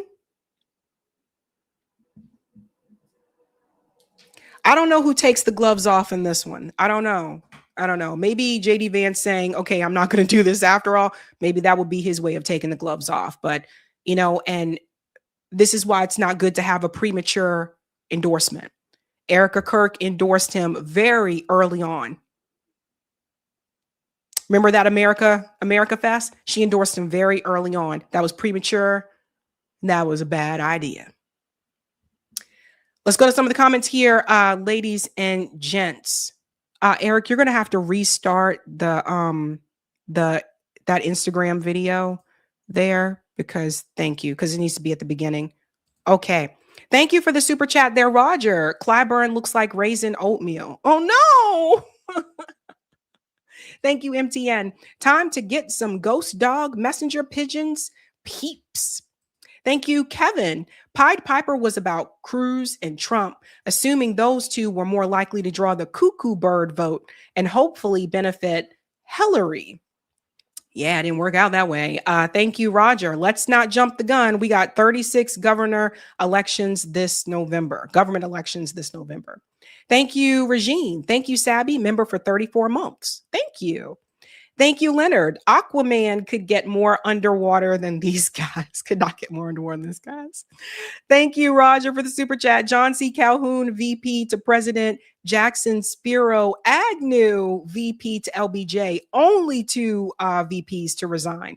And wasn't Spiro Agnew, like, wasn't he caught for tax evasion? Like, wasn't that his issue? Like he wasn't paying taxes or something like that. Thank you, Kevin. Gavin Newsom equals California homeless problem. Thank you, Lover. The establishment Zios are going to kill Trump and their ballroom for it and make Vance POTUS. Get heat off Charlie Kirk assassination. Make Vance look less suspicious, saying he wasn't even going to run. Ooh, you know what? You might have a point. And shout out to Kimberly Owens for the super sticker. Thank you so much. The theme, ladies and gents, is take off the gloves. Take off the gloves. And we got to get into Blue Maga. I think we're the ones that may have to take off the gloves here. Okay. I published a recent video about the Trump administration possibly trying to subpoena Hassan Piker and Medea Benjamin. Medea Benjamin is the founder of Code Pink. And she basically, has been fighting against the wars and imperialism for a long time. And that's what Code Pink is about. Anti-war, anti-imperialism. Both of them took that trip to Cuba. And there was an article that was put out by Fox News saying that the Trump administration was going to subpoena them because they went there. And they tried to say that they were staying in a sanctioned hotel, which actually was not true. Now, just an update, according to both of them, neither of them have received a subpoena yet. But that hasn't stopped people that are a part of Blue Maga from punching down. We have other like liberals and Democrats, which Medea and Hassan are Democrats. We have other Democrats that are actively calling for their head, calling for their arrest, and also are trying to get the Trump administration to go after other people that were a part of that trip. All of a sudden, all of these creators who said Trump fascism is bad and the fascism are actually cheering on Donald Trump's fascism. I saw this one here. This young man shared this on Instagram. Black liberals keep selling us out to protect their little seats. So this video here, this woman, her name is Tabitha Speaks. She is applauding Donald Trump's fascism of going after these activists, and then she proceeds to tell on other activists. Listen to this. 40 other American citizens. I'm just gonna drop you a little tip. I ain't gonna say nothing. I'm gonna just drop you a little tip, okay? I ain't gonna say nothing.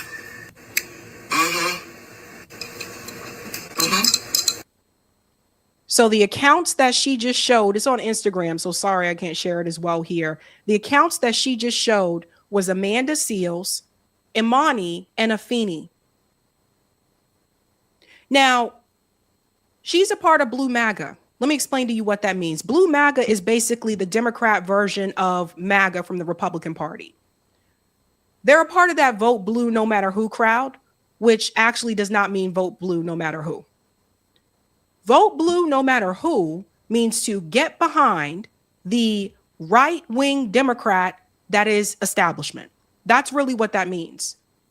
And I checked this years ago when Bernie Sanders was polling #1 in the Democrat primary. The vote blue no matter who people were not willing to vote blue no matter who for Bernie, and he was polling #1.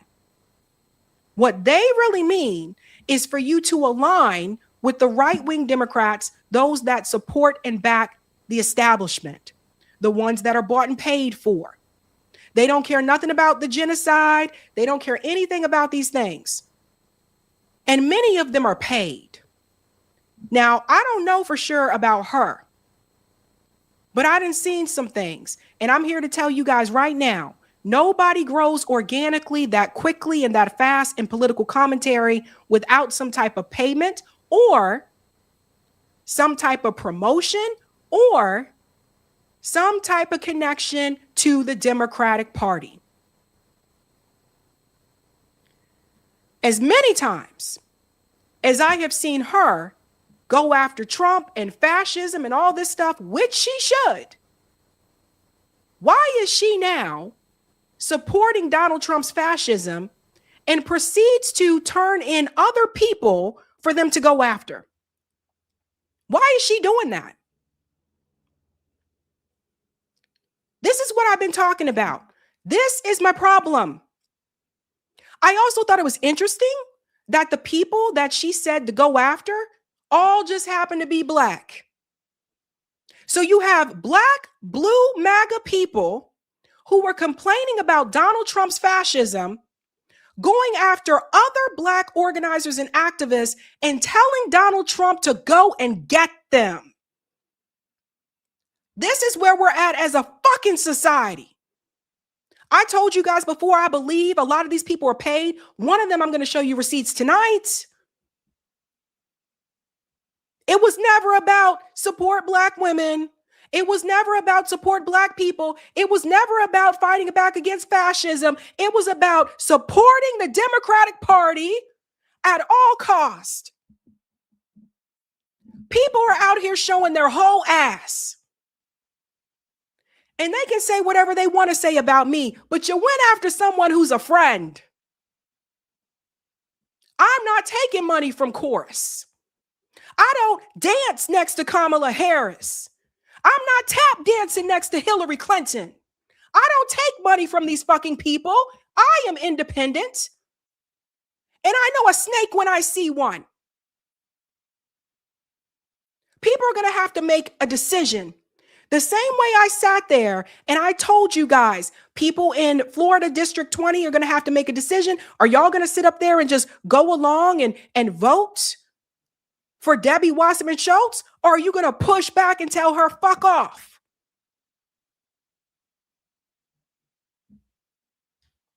Now, we'll go to the next one here.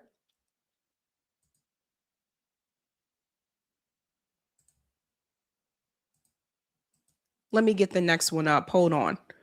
Well, while I'm doing that, let's go back to this one because I want you to hear what this guy said. This just exposes how black liberals aren't really down for black liberation. They're all about protecting the system that appeals to whiteness. You see, conservatives are open about their hatred, but liberals hold on to the same system for their own power. And we're You hear what he say? This is so incredibly true. So incredibly true. I'm going with this is when you have coons like Tabitha advocating for the arrest of black radicals who do real community work. And I know one of them surely got arrested after she challenged the National Guard last year when Donald Trump deployed them in Washington, D.C. to harass the black community. You know, shout out to Afeni because that's who it was. And shout out to Amanda and Amani too, because they do great community work. Liberals and conservatives both see activists delivering aid to Cuba as a crime. And the fact that Hassan Piker got subpoenaed by the Trump administration is not surprising. You know, it just shows that liberals will side with Donald Trump to protect capitalism, a system that is built off the Black Holocaust and black free labor. These people, the people that she came after, are people who are organizers, people who are doing work in the community. Afeni is very young, very young. I wish I was doing as much as Afeni has done when I was in my early 20s. I wish I was. These people, they take money from the Democratic Party, and they're slick about this, because sometimes when they take the money, if you were to look this up, you may not be able to see that the Democratic Party directly gave them money. But what often happens is that they're a part of other organizations or companies that are connected to the Democratic Party, and those companies are the ones that are paying them. And then they get pushed really further in the algorithm on YouTube, and all of a sudden they blow up out of nowhere. That is not natural. That is not organic. This is the same thing that I said about that politics girl. These people were paid. But what is really interesting to me is that a channel that sits up there and talks all this stuff about black people this and black people, we need to do this and we need to do that and blah, blah, blah. You are on your camera snitching on other black people to the Trump fascist administration that you claim you have such a problem with. These people are bought, they sold out, and that's how you get here. He's correct.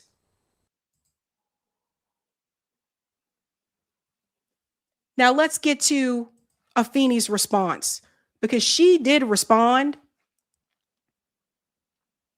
Let me pull this up here. Eric, can you actually, I'll just go here. Can you put that back up, that link? I don't know what happened to it. I'll let you handle that. Let's see if Eric can get this back up, because I want to show you guys. Oh, I have to log in. Oh boy, I don't remember the login. That's very weird, because I was able to do it. Give me a second.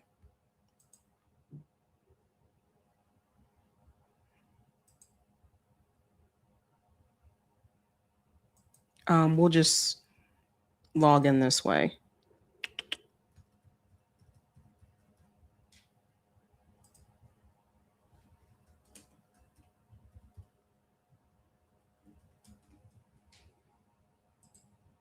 Sorry, guys, give me a second. I hate how Instagram does this. I don't think Eric has a...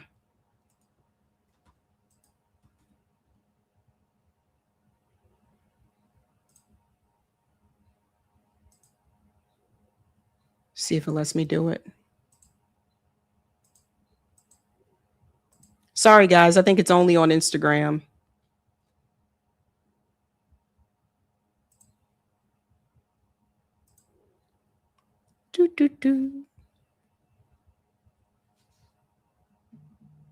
All right, let me put in this code.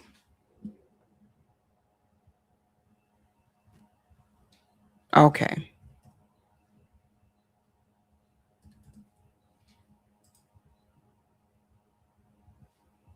We'll see if this works. If not, I'll have to, like, it was there a minute ago, and then Instagram is weird like that sometimes.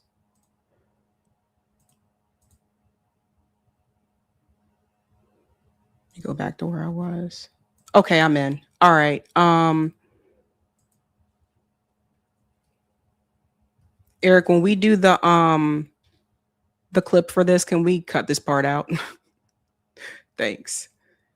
Okay, let me see. Here we go. Got it.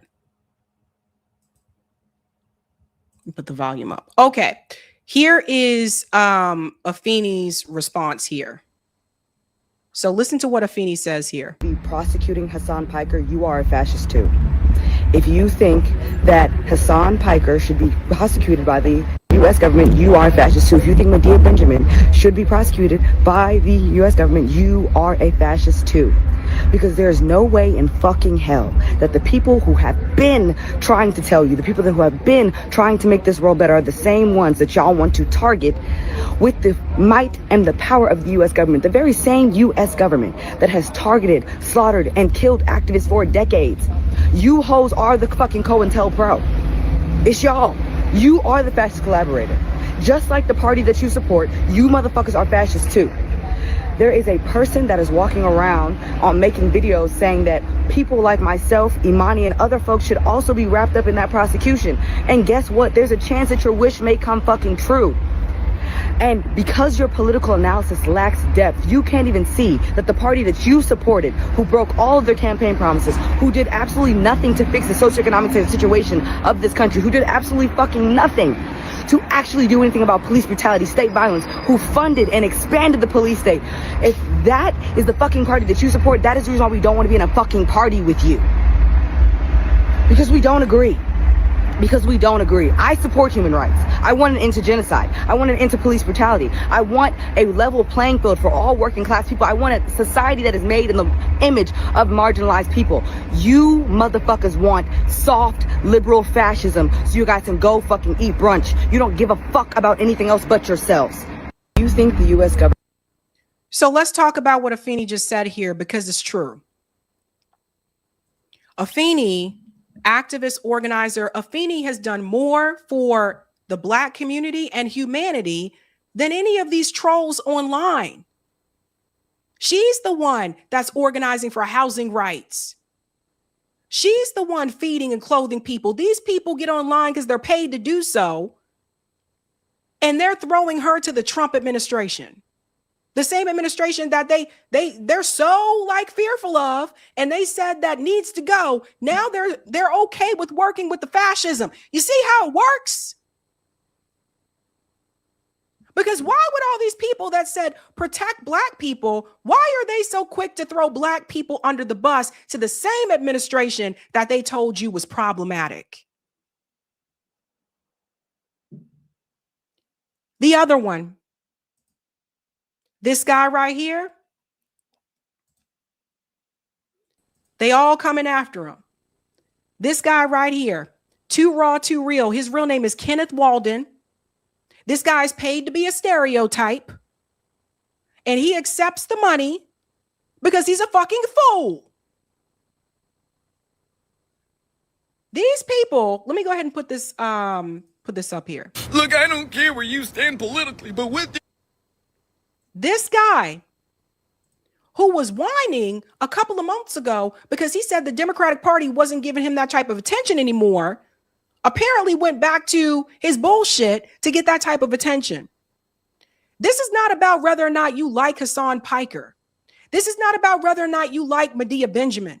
This is about people who said they were so upset with the Trump administration and that Trump was a whole ass fascist out here throwing people to the fascist administration. Because that's what they're paid to do. Kenny don't get, you think Too Raw, Too Real, he don't give a fuck. This guy has gone after me. He went after Katie Halper. He went after Rashida Tlaib. He's gone after Afeni. He's gone after anybody that his paymasters told him to go after. None of us voted for Trump. When I told you we got some damn spoons, the word rhymes with spoons. We got some spoons. The same people who said it was all about helping out Black people in the Black community, it was never about that. It was about protecting and supporting the Democratic Party at all costs. And the weird part about all this is the Hassan part. Hassan Piker voted for Kamala Harris. They are coming after Hassan because they said, well, he didn't endorse her. I tell you right now, even if Hassan Piker would have endorsed Kamala Harris, she still would have lost. Deal with that.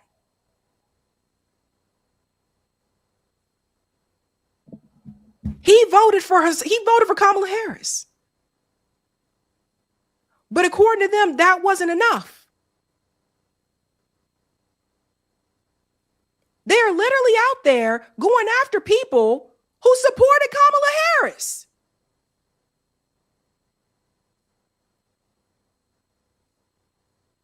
So this guy And you got to understand who these people are. You got to understand who these people are so that you understand this. This same guy who also said, don't go after black people, don't attack black women, has no problem attacking other black women. No problem. And this is the character that he plays. Look, I don't care where you stand politically, but what they're doing to Hassan Piker, this cannot stand. We must do something. I don't give a fuck. I'm sure Kamala would have done the same thing. I'm sure she would have subpoenaed your former fat ass too. I don't know if y'all remember, but Hassan titties was bigger than fucking Aretha Franklin's. He got so much shit to say about niggas. His ass lost 5 motherfucking pounds to think he the shit because he found his dick when he couldn't find it before because he had that fucking skin, that flap hanging over it. Well, Kenny, why are you so mean? Because fuck that Turkish white ass bitch. I don't give a fuck. He wanted to play Russian roulette with black people's civil rights and civil liberties. Why the hell do I have to fight a fucking fight that had already been motherfucking won? Because he want to motherfucking tell people to sit their ass at home or, oh, the lesser of two motherfucking evils and want to play these goddamn motherfucking games. Fuck him. He knew what the fuck was gonna happen. Kamala told you 25 million motherfucking times on the campaign trail. Hassan Piker voted for Kamala Harris. Hassan Piker is a ride or die Democrat. Don't get it twisted. Hassan Piker backs and supports the Democratic Party. He did not vote third party like some of us. Hassan Piker actually, he laughed at people voting third party. So Hassan Piker, this should be a wake-up call to Hassan that you need to leave the fucking party because you went out there and you did all that for the Democratic Party. Right now, he's interviewing all these candidates, going to their rallies to try to help them get elected for Congress. You're doing all this. And this is how they still talk to you.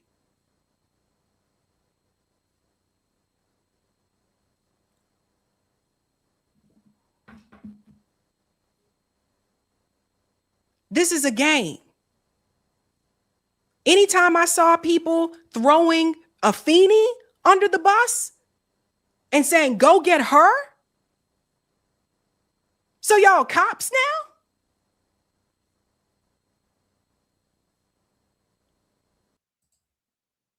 This guy, this is Blue Maga. When I talk about Blue Maga, this is who I'm talking about. This guy works for Chorus. Now, this was all outed about a year or so ago because Wired, they did an investigative piece and they found like these people getting paid and they weren't telling people. They were keeping this under wraps. It was dark money. This guy works for Chorus. Brian Tyler Cohen, this is his organization. He's the leader. And as you'll see here, if you look at the team, I mean, it's all out in the open now. But if you look at the team, there he is right there, Kenny Walden. This guy is paid to be a walking stereotype. And when you look at the other people that are signed with Chorus, these other individuals here, and I've seen some of them before, they do not embarrass themselves this way. They do not degrade themselves that way. Brian Tyler Cohen does not behave that way. Do you see Brian Tyler Cohen degrade himself like that? No, because they got Kenny to do it. Kenny's a walking stereotype. He's paid to be a fucking stereotype.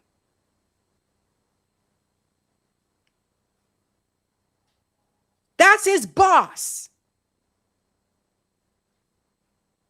And that's what they've been doing. Telling people to go get them. Go after those people. Go get them. Now, if something were to happen to Afeni, then what? They're not alone. Jasmine Crockett, she's getting called out too. Jasmine Crockett boosts video mocking Hassan Piker after subpoena from the Trump administration for bringing food and medicine to starving Cubans. Kamala would have never. That's what you get for telling people to vote third party. So, first of all, Hassan Piker did not tell people to vote third party. You see how they lying? Here's the image here everyone's referring to. It looks like the joke's on you, Hassan Piker. And there's Jasmine Crockett right there. Right there. And then she lost.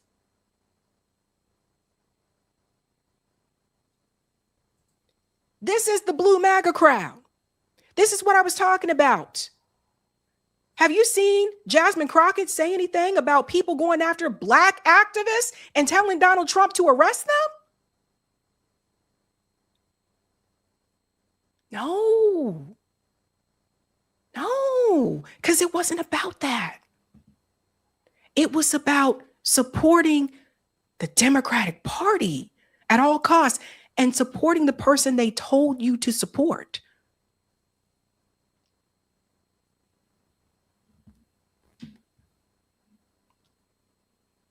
And through all this talk about support black women, you do not see Jasmine Crockett supporting black women in Missouri.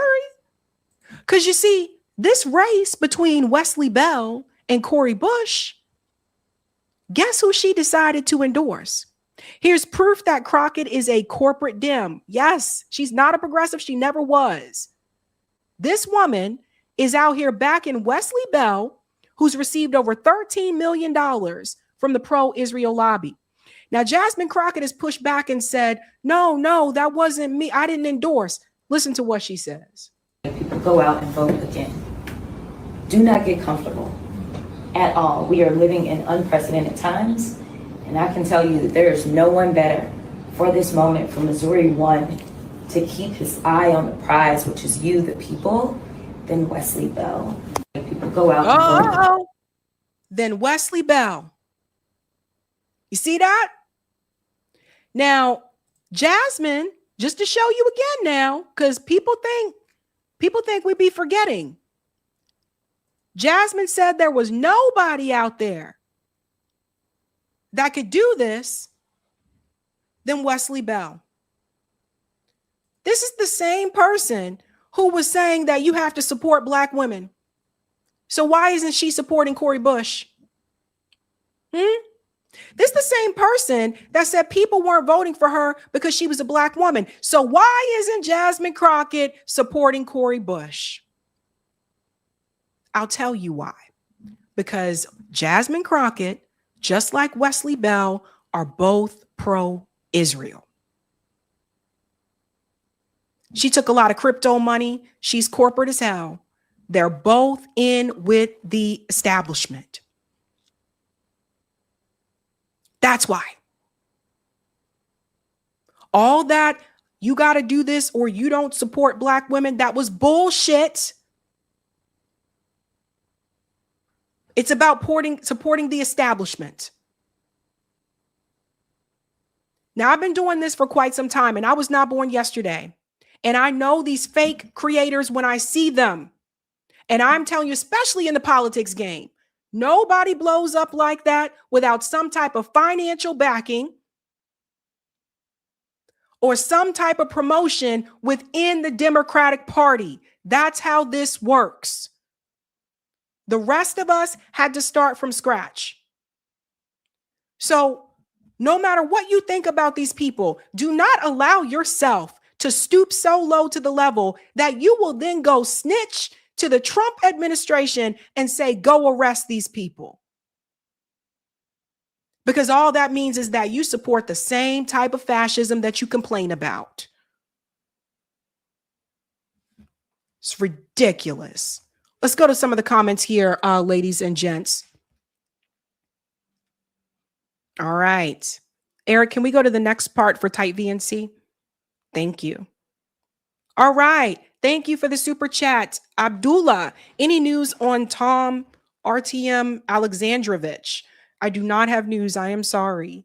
Thank you, Constant. Florida 6 rigged for Randy Fine. Florida 20 is rigged for, I think you mean Debbie Weiserman, DWS. Thank you, Sparky. Debbie had her stooges. The Alwan brothers shoot Seth Rich. Allegedly, we got to say on this show, they weren't experienced hitmen. So Seth had to be finished off in the emergency room. Allegedly. Thank you, Sean. Too raw, too real, more like overcooked and fake. I've seen some things where people sell themselves out, but Jesus Christ. Thank you, Davu. Amanda just called out Jasmine Crockett of shit for voting for Wesley. Thank you, Wiz. Malcolm X said that white liberals is the worst enemy in America and black people. Now I'm seeing black liberals taking their place. This is sickening. All for the money, honey. Thank you, Roger. Don't vote Dem harder now, but don't you dare vote GOP. Thank you. Okie dokie. We have one more story for you guys, and then we are going to do call in. Well, so much for negotiating, and the war is officially back on. The U.S. government bombed Iran on Monday, and this is when they were in the middle of negotiations. Donald Trump decided to try to change the negotiations to include something else, which I'll get to in just a second. But let's get to that attack that happened on Monday. Again, they are trying to claim, by they, I mean the U.S. government, they're trying to claim that this was a defensive strike, which is BS, but let's get into it. Strikes targeting Iranian missile launch sites as well as boats around the Strait of Hormuz. The attacks come as Washington and Tehran continue negotiating and as they may be closer than ever to ending the war. But disputes remain over Iran's nuclear program and the lifting of sanctions. President Trump laying out his plans for destroying Iran's enriched uranium, or nuclear dust, as he often refers to it as saying that it will be either transported to the U.S., dealt with on site, or taken to another acceptable location. I want to go now to CNN's Salma Abdelaziz joining me from London. Salma, you're also closely following the current and ongoing trip of Secretary of State Marco Rubio. Is he offering any insight into where the U.S. and Iran are running into issues right now? Well, it seems like by the hour, America is either on the precipice of full-blown war with Iran or about to get a peace deal, depending on who you're speaking to and what's just happened that hour. You mentioned the strikes, of course, around the Strait of Hormuz. Those just happened a few hours ago. We do have more information on where those occurred, with CENTCOM saying that they targeted missile launch sites in Iranian boats attempting to place mines. The statement went on to say that the U.S. is working to defend its forces while using restraint. Now, a note here, of course, there is a ceasefire that is in place now. Violations have happened in the past and the ceasefire has carried on. So unclear how this will impact that at this point. But we do now have a statement from Iran's supreme leader. Before I read it out to you, I want to make clear that this is a written statement from the supreme leader, and it could have been written before these strikes occurred. Let me read out that statement to you. So you see what they're trying to do, right? They have been alluding to for quite some time that they don't believe, they're kind of hinting towards that he may not be well. He could be injured or not even alive, right? So that's why they keep saying, well, it's written and it could have happened before and da-da-da-da-da. So just keep that in mind. The United States not only will no longer have a safe haven for its mischief and for establishing military bases in the region, but day by day it is growing more distant from its former status. Again, an indication there of the type of military actions that Iran has taken in the region, striking at military bases, of course, in neighboring countries across the Gulf. It seems a hardening of position. But you mentioned, of course, those talks with Secretary of State Marco Rubio. Those concluded in Qatar a short time ago, with the Secretary of State saying, look, it's a matter of wording, a matter of a few sentences that we're negotiating over now. But if you ask Iranian negotiators, they seem to indicate that the United States and Iran are still very far from a deal. The key issue, of course, is enriched uranium. As you mentioned, that no dust, no dollars, a statement that we keep hearing from U.S. officials over the weekend, indicating that 1,000 pounds of highly enriched uranium that the United States and President Donald Trump, of course, personally wants to see destroyed. Iran, on the other hand, says that a conclusion to the war must be finalized before it speaks about how to handle that enriched uranium. And again, hearing about those strikes around the Strait of Hormuz that just occurred in the last few hours. We're hearing from Iranian state media that there was the sound of at least 3 explosions around the key port, Bandar Abbas port in southern Iran. It says, Iran's government says, and Iran's state media says that air defenses were activated. Again, we do not know if this statement that we've just heard from the Supreme Leader, a written statement that was put out to mark the Hajj pilgrimage, whether that was written beforehand or afterhand. But the key question here will be, will those U.S. strikes affect those negotiations, and how far are they from the deal now that we're seeing those attacks again around the Strait of Hormuz by the So one of the things that I notice is they continue to say that Iran has strike the U.S. bases in that region, but they totally omit the fact that those bases were attacking Iran. Iran didn't just wake up one day and said, I'm just going to go bomb the UAE. That's not how it happened. As it was revealed after the war originally started, that the UAE was also participating in those strikes against Iran with the U.S. and with Israel. So that is why they have been attacking them. It's not like they're doing it just because.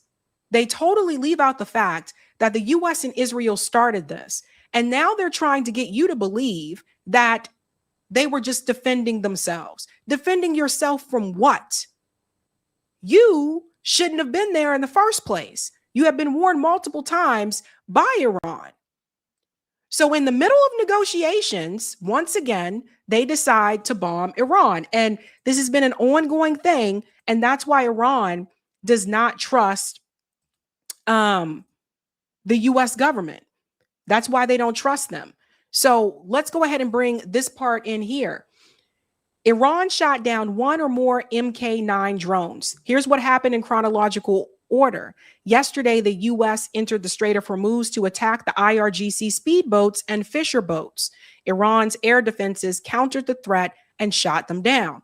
According to preliminary reports, 2 MQ-9 drones were shot down by the IRGC and one by the Army's air defense. The downing of these drones in less than 20 minutes caused the U.S. to become confused and disorganized and unable to locate their air defense site. They attacked several points on Qeshm and Jask Islands. U.S. attacked Iranian boats again. The IRGC responded against the U.S. Navy vessels tonight. This also happens while Trump posted this image yesterday. So Trump has been posting a lot of things on Truth Social where he said here, adios.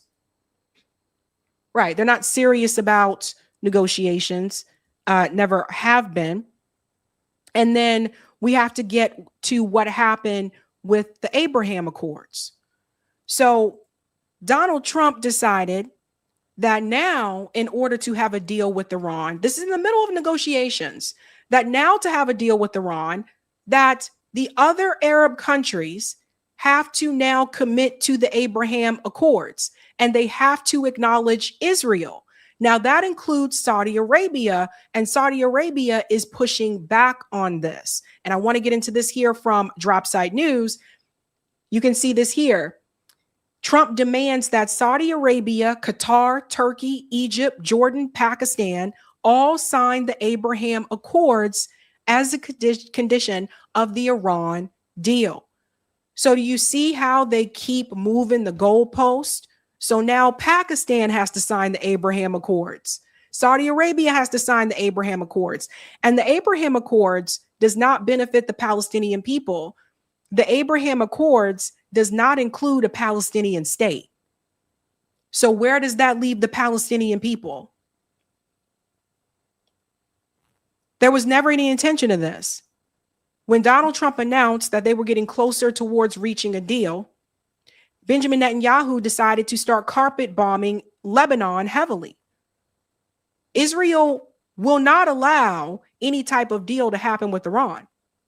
But Donald Trump also knows this, and he's going along with it anyway. If Donald Trump had a problem with what Israel was doing, he would back out of this. But the thing is, he don't really have a problem with what Israel is doing. That's why they continue. So it goes on to show here. Actually, this is very tiny, so I'm going to read it from here. So shout out to Dropsite for summarizing this. So this is what Trump said in the Truth Social post. It should be mandatory that all of these countries, at a minimum, simultaneously sign on to the Abraham Accords. This is insane, guys. He warned if they don't, they should not be part of this deal, and that shows bad intention. He said, should start with the immediate signing by Saudi Arabia and Qatar, and everybody else should follow suit. He also dangled Iran's own potential membership, writing, if Iran signs its agreement with me, it would be an honor to have them also to be part of this unparalleled world coalition. Do you hear how crazy this sounds? He's actually saying, Iran, you can sign the Abraham Accords too. But guys, what that means is that you are abandoning the Palestinian people. Because they know statehood is not included in that. That benefits Israel. The Abraham Accords benefits them. Now, the problem comes in because Saudi Arabia, he said, needs to be first.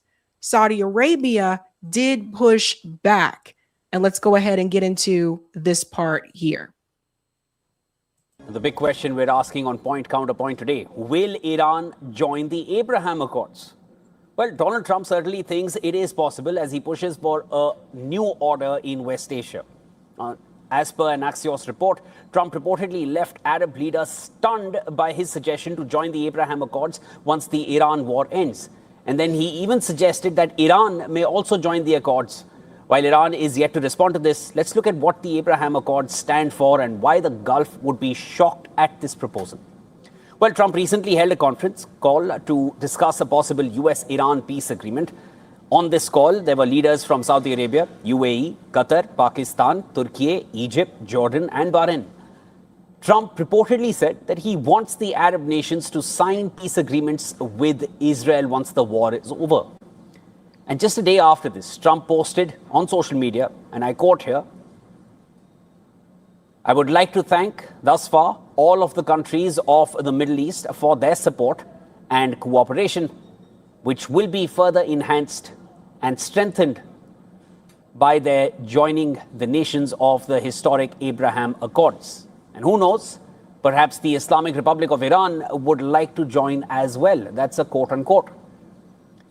Well, Abraham Accords are a set of agreements brokered by US that aim to normalize diplomatic relations between Israel and several Arab states. Now, the pact was announced in 2020 during Donald Trump's first term as president. UAE and Bahrain were the first Arab nations to sign the deal and to recognize Israel as a state since Jordan in 1994. After the UAE and Bahrain, Morocco and Sudan also joined the accords. However, Sudan has yet to ratify the pact. Kazakhstan formally joined the grouping on the 6th of November. That's just last year. And that makes it the first nation to join the accords in Trump's second term.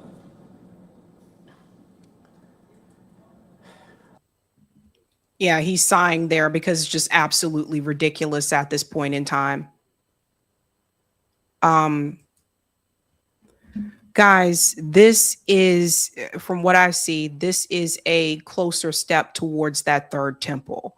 Donald Trump really does believe that he's been ushered in to bring about the apocalypse. I'm not kidding. That he's been ushered in to bring in that end time prophecy. And if all of those nations sign on for the Abraham Accords, they're admitting that, okay, we acknowledge Israel as the state of Israel. There is no future Palestinian state. Now, many of us have said before that this whole idea of a two-state solution, it's just a mute talking point at this point in time. Israel would never allow Palestinians to have their own state because that means that they would have to have their own army, their own military. They would never allow that. Two, what this also means is that this, in my opinion, advances the greater Israel project as well. I mean, you're basically making a deal with the devil. Now, Saudi Arabia, they push back on this because Saudi Arabia, apparently the king, which I'll show you in just a second, apparently the king is the one that doesn't agree with this because he said, well, no, that wouldn't work for the Palestinian people. And the way that I see it is that Israel is just going to try to slowly kill as many of them as possible, as quietly as possible, because it's not talked about as much anymore. And they'll expand and they'll continue to expand. And all these countries that signed on for these Abraham Accords, once they give that acknowledgement that we see you, Israel, you are a state. Once they give that, They are basically signing a deal with the devil. Israel can do what it wants to do. Not that they haven't been doing that already, but to me, it greens light that expansion. Israel's narrative war, this is from Gen X Girl, with Saudi Arabia is exposed amid the U.S.-Iran peace push. Publicly, Saudi Arabia tells CNN it will only normalize with Israel if there's an irreversible pathway to a Palestinian state. But Israeli operative Mike Evans, founder of Friends of Zion, who flew over 1,070 evangelical pastors to Israel for ambassador training in the Eighth Front info war, brags to J-Post that MBS told him he could recognize Israel today. Now, Evans claims that King Solomon is blocking it while trashing Palestinians as having wasted our money and saying they should copy Israel. So I want to show you some of these screenshots here. Abraham Accords failed to resolve Palestinian statehood issue. Saudi Arabia would only normalize relations with Israel once an irreversible pathway to Palestinian state is established. Another part here, Saudi Crown Prince Salman told Trump ally he could recognize Israel today, but apparently it's the king who is saying no. So we see we got a lot going on here, folks. I'm going to try to see if I can bring Professor Morandi back on to talk more about what's happening here, because like I said, they really do want to bring about that third temple. And Donald Trump believes that he's the person to bring in the end times prophecy. So they go ahead and they sign this agreement. Next thing you know, okay, well, everybody recognizes Israel. Then you don't recognize the Palestinians. And next thing you know, Israel continues to expand. And they say, well, we're recognized and the Palestinians are not. So we can get rid of them if we want to. It's insane. But listen to Ben-Gvir about this. Ben-Gvir said that Israel will not allow Trump to have a deal with Iran. This is another psychopath if I've never seen one. Listen to him. השר בן גביר, האם אתה חושב שהסכם רע לישראל, כמו שטראמפ עלול להביא מול איראן, יפגע בגוש הימין בבחירות הקרובות? קודם כל יש דבר, מה שנקרא, שהוא הדבר האמיתי, זה חיי אדם. There is something called the real thing, which is human life. הסכם רע למדינת ישראל יכול לפגוע בחיי אדם. A bad agreement for the state of Israel can harm human life. Isn't this laughable? יודע שראש הממשלה נתניהו וכולנו כחברי קבינט, גם קבינט מצומצם, גם קבינט רחב, גם כממשלת ישראל, לא ניתן לדבר הזה לקרות. I know Netanyahu and the other ministers in the cabinet cannot allow this to happen. הסכם רע זה הסכם שיכול לפגוע במדינת ישראל ואנחנו לא ניתן. This is a bad agreement. This is an agreement that can harm the state of Israel.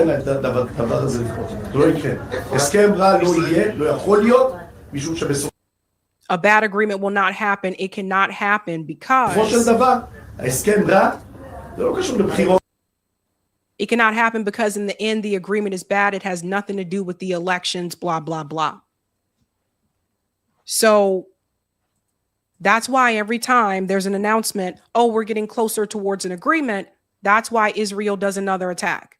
So they just started carpet bombing Lebanon again. It's like they punish the other people. They punish the Lebanese. They punish the Palestinians every time they get closer to reaching some type of an agreement with Iran. That's how insane these people are. There's no way around this. Like I've said it before, there's no let's try to negotiate. Let's try to work. There is no working nothing out with Israel. There's none of that. And what you'll see here, just to show you how they trying to usher in these end times, the U.S. and Israel are working to end Jordan's custodianship of Jerusalem's Al-Aqsa Mosque and replace it with a new Israeli-controlled multi-faith administration. The proposed plan would allow expanded Jewish prayer access and give Israeli influencers over mosque leadership and Friday sermons. Now Israel wants to take control of the Al-Aqsa Mosque. You see this?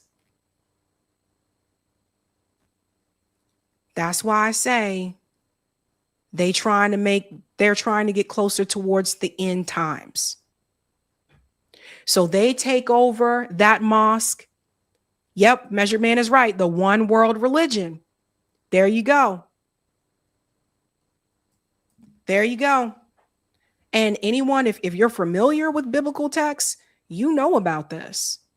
Now, I don't think this is going to happen in this way that Israel thinks. I think people will fight to keep it. But I'm just telling you guys, this is crazy. This is absolutely insane. And they're all a part of it.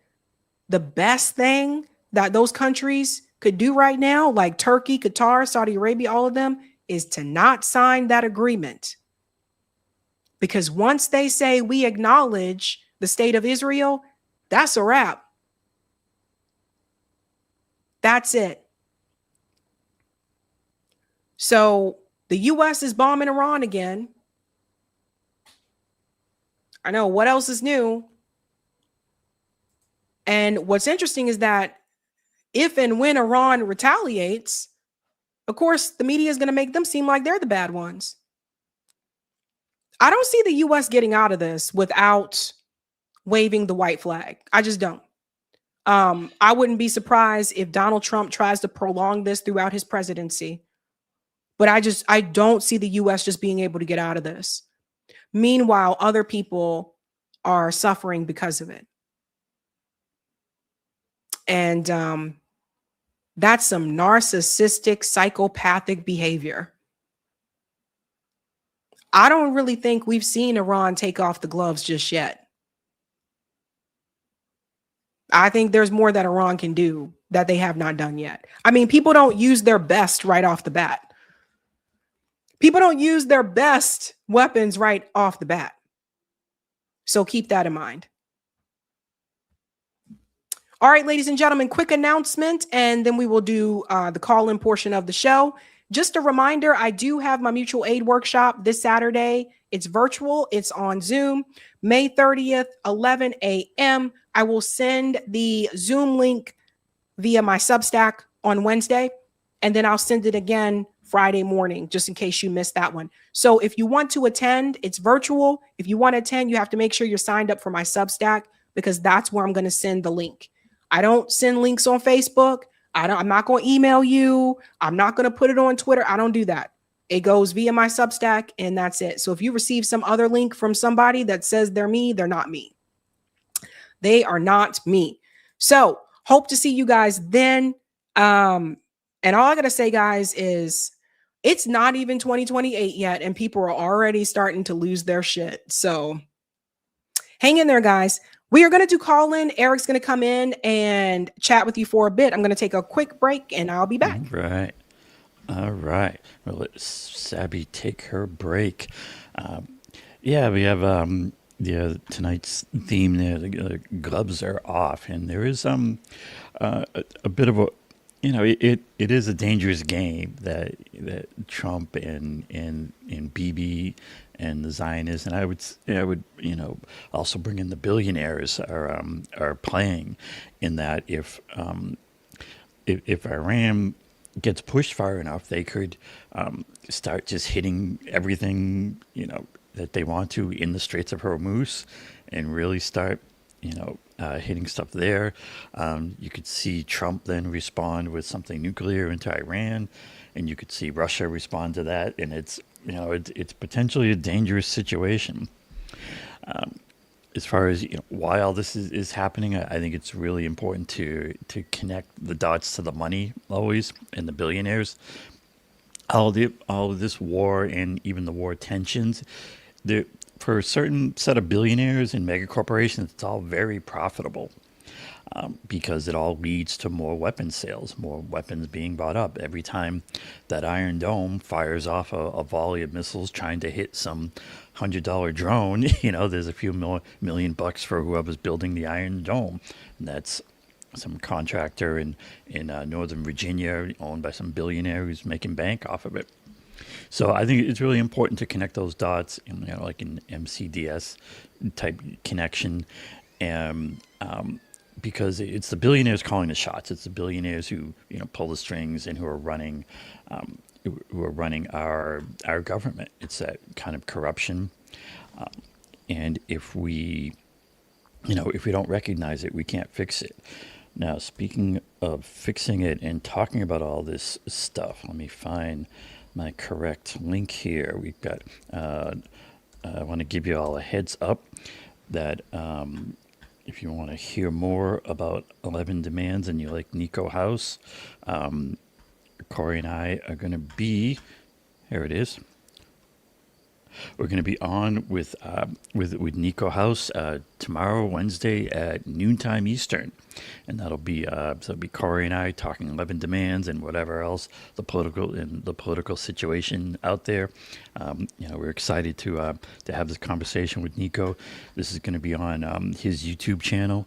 I'll make sure to get something out on the 11 Demands Substack, so you want to be signed up for that. And yeah, that'll be on Nico House's channel, which you can find there on YouTube. Looks like that. And they'll be live tomorrow at noon. And I hope to see all my Sabby peeps then. All right. Meanwhile, let's look at some of these super chats. Thanks for the super chat from Super Mike. He says, same mistake Floyd Mayweather made, shills for Israel. And thanks for this one, Lee Barron. Not sure. But anyways, thanks for the super chat. They say, I love the show. And thanks for this one, Carolina 56. He says, sad thing is that after this train wreck, folks will vote for Democrats only to have their hopes crushed, and then on to the next GOP Hitler, rinse and repeat. I hear you, and that's, that's a big part of the political education that this show is doing, that we'll be talking with Nico tomorrow about at noon tomorrow. And it's this idea of like, how do we break out of that? The 11 Demands concept is to recognize it and to try to promote and educate people about a new kind of politics based on not parties, not right, left, but having clear demands and calling out the corruption. And if you want to see more about that, there's always 11demands.org. It's right there. All right. Thanks for the super chat, Joanne Keene, who says 100% agreed, Sabby. Thank you. And thanks for the super chat from Zamet, who says Trump is negotiating in bad faith. Yeah, and Trump is doing what he always does, and that is keeping the grip going, keeping the money going, keeping his game going. And the real service there is keeping it going for the billionaires, for that money rolling in, for that whole corporate oligarchy. You got military industrial complex in there. Always follow that money. And thanks to the super chat, Measured Man, who says, yes, people, they are pushing. Look at the new anti-Semitic bill.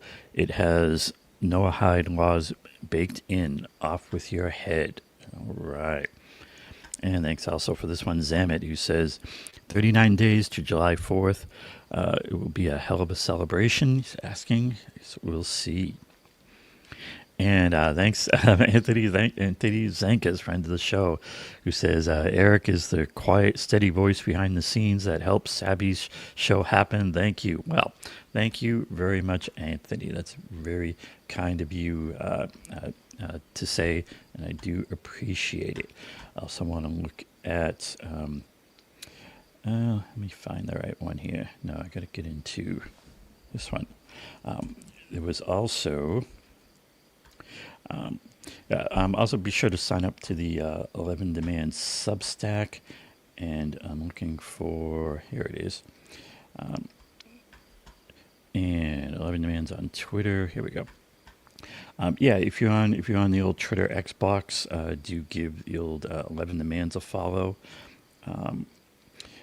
There was, sorry, just trying to find the right one here.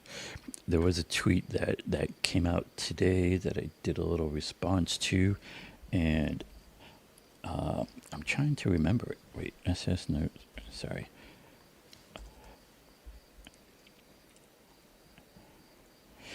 And here it is. Yeah, this one. So there was this tweet about, yeah, I gotta bring it up to remember. Oh yeah, the data centers. So Sabrina talked about this and talking about how the government is targeting activists and the issue with the data centers. And from an 11 demands perspective, what we like to do is an MCDS analysis. MCDS, right? It's money, corruption, demands, and solutions. So you got M, the money, right? This is about data centers. The billionaires want to reap in the profits of those data centers, while the 99%, us, pay the costs. And that's was a real theme of what we're seeing with this.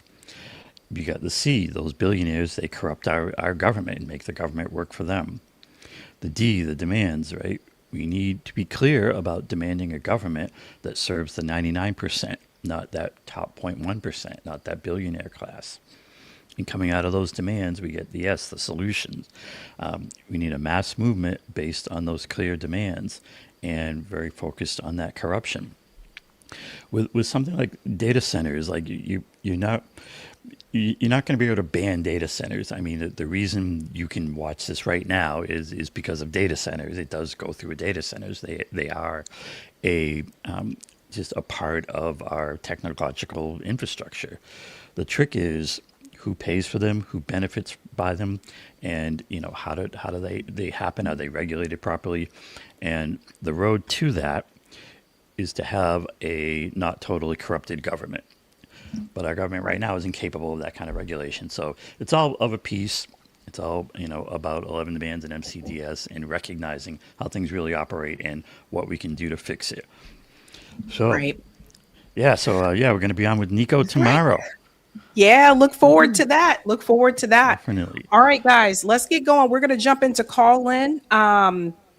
The link is pinned to the top of the live chat there, ladies and gents. And so I'm going to go ahead and open that Zoom room while I'm on the live stream to make sure that everybody can get in. There's a passcode there as well. I'm not sure if you'll need to use it, but it's there. When you join the Zoom room, do me a solid and mute your mic. And if you want to speak, at the very bottom of the screen, there's an option to raise your hand. That's how I know to call on you. That's how I know you want to speak. So go ahead and do that, and we'll go from there. Eric, if you go ahead and join, I see you here. I'll go ahead and make you a co-host. All right. So we got Eric as a co-host here. Okie dokie. And if you come in a little bit later, ladies and gentlemen, you can join the call-in segment by going to sabrinasalvati.com.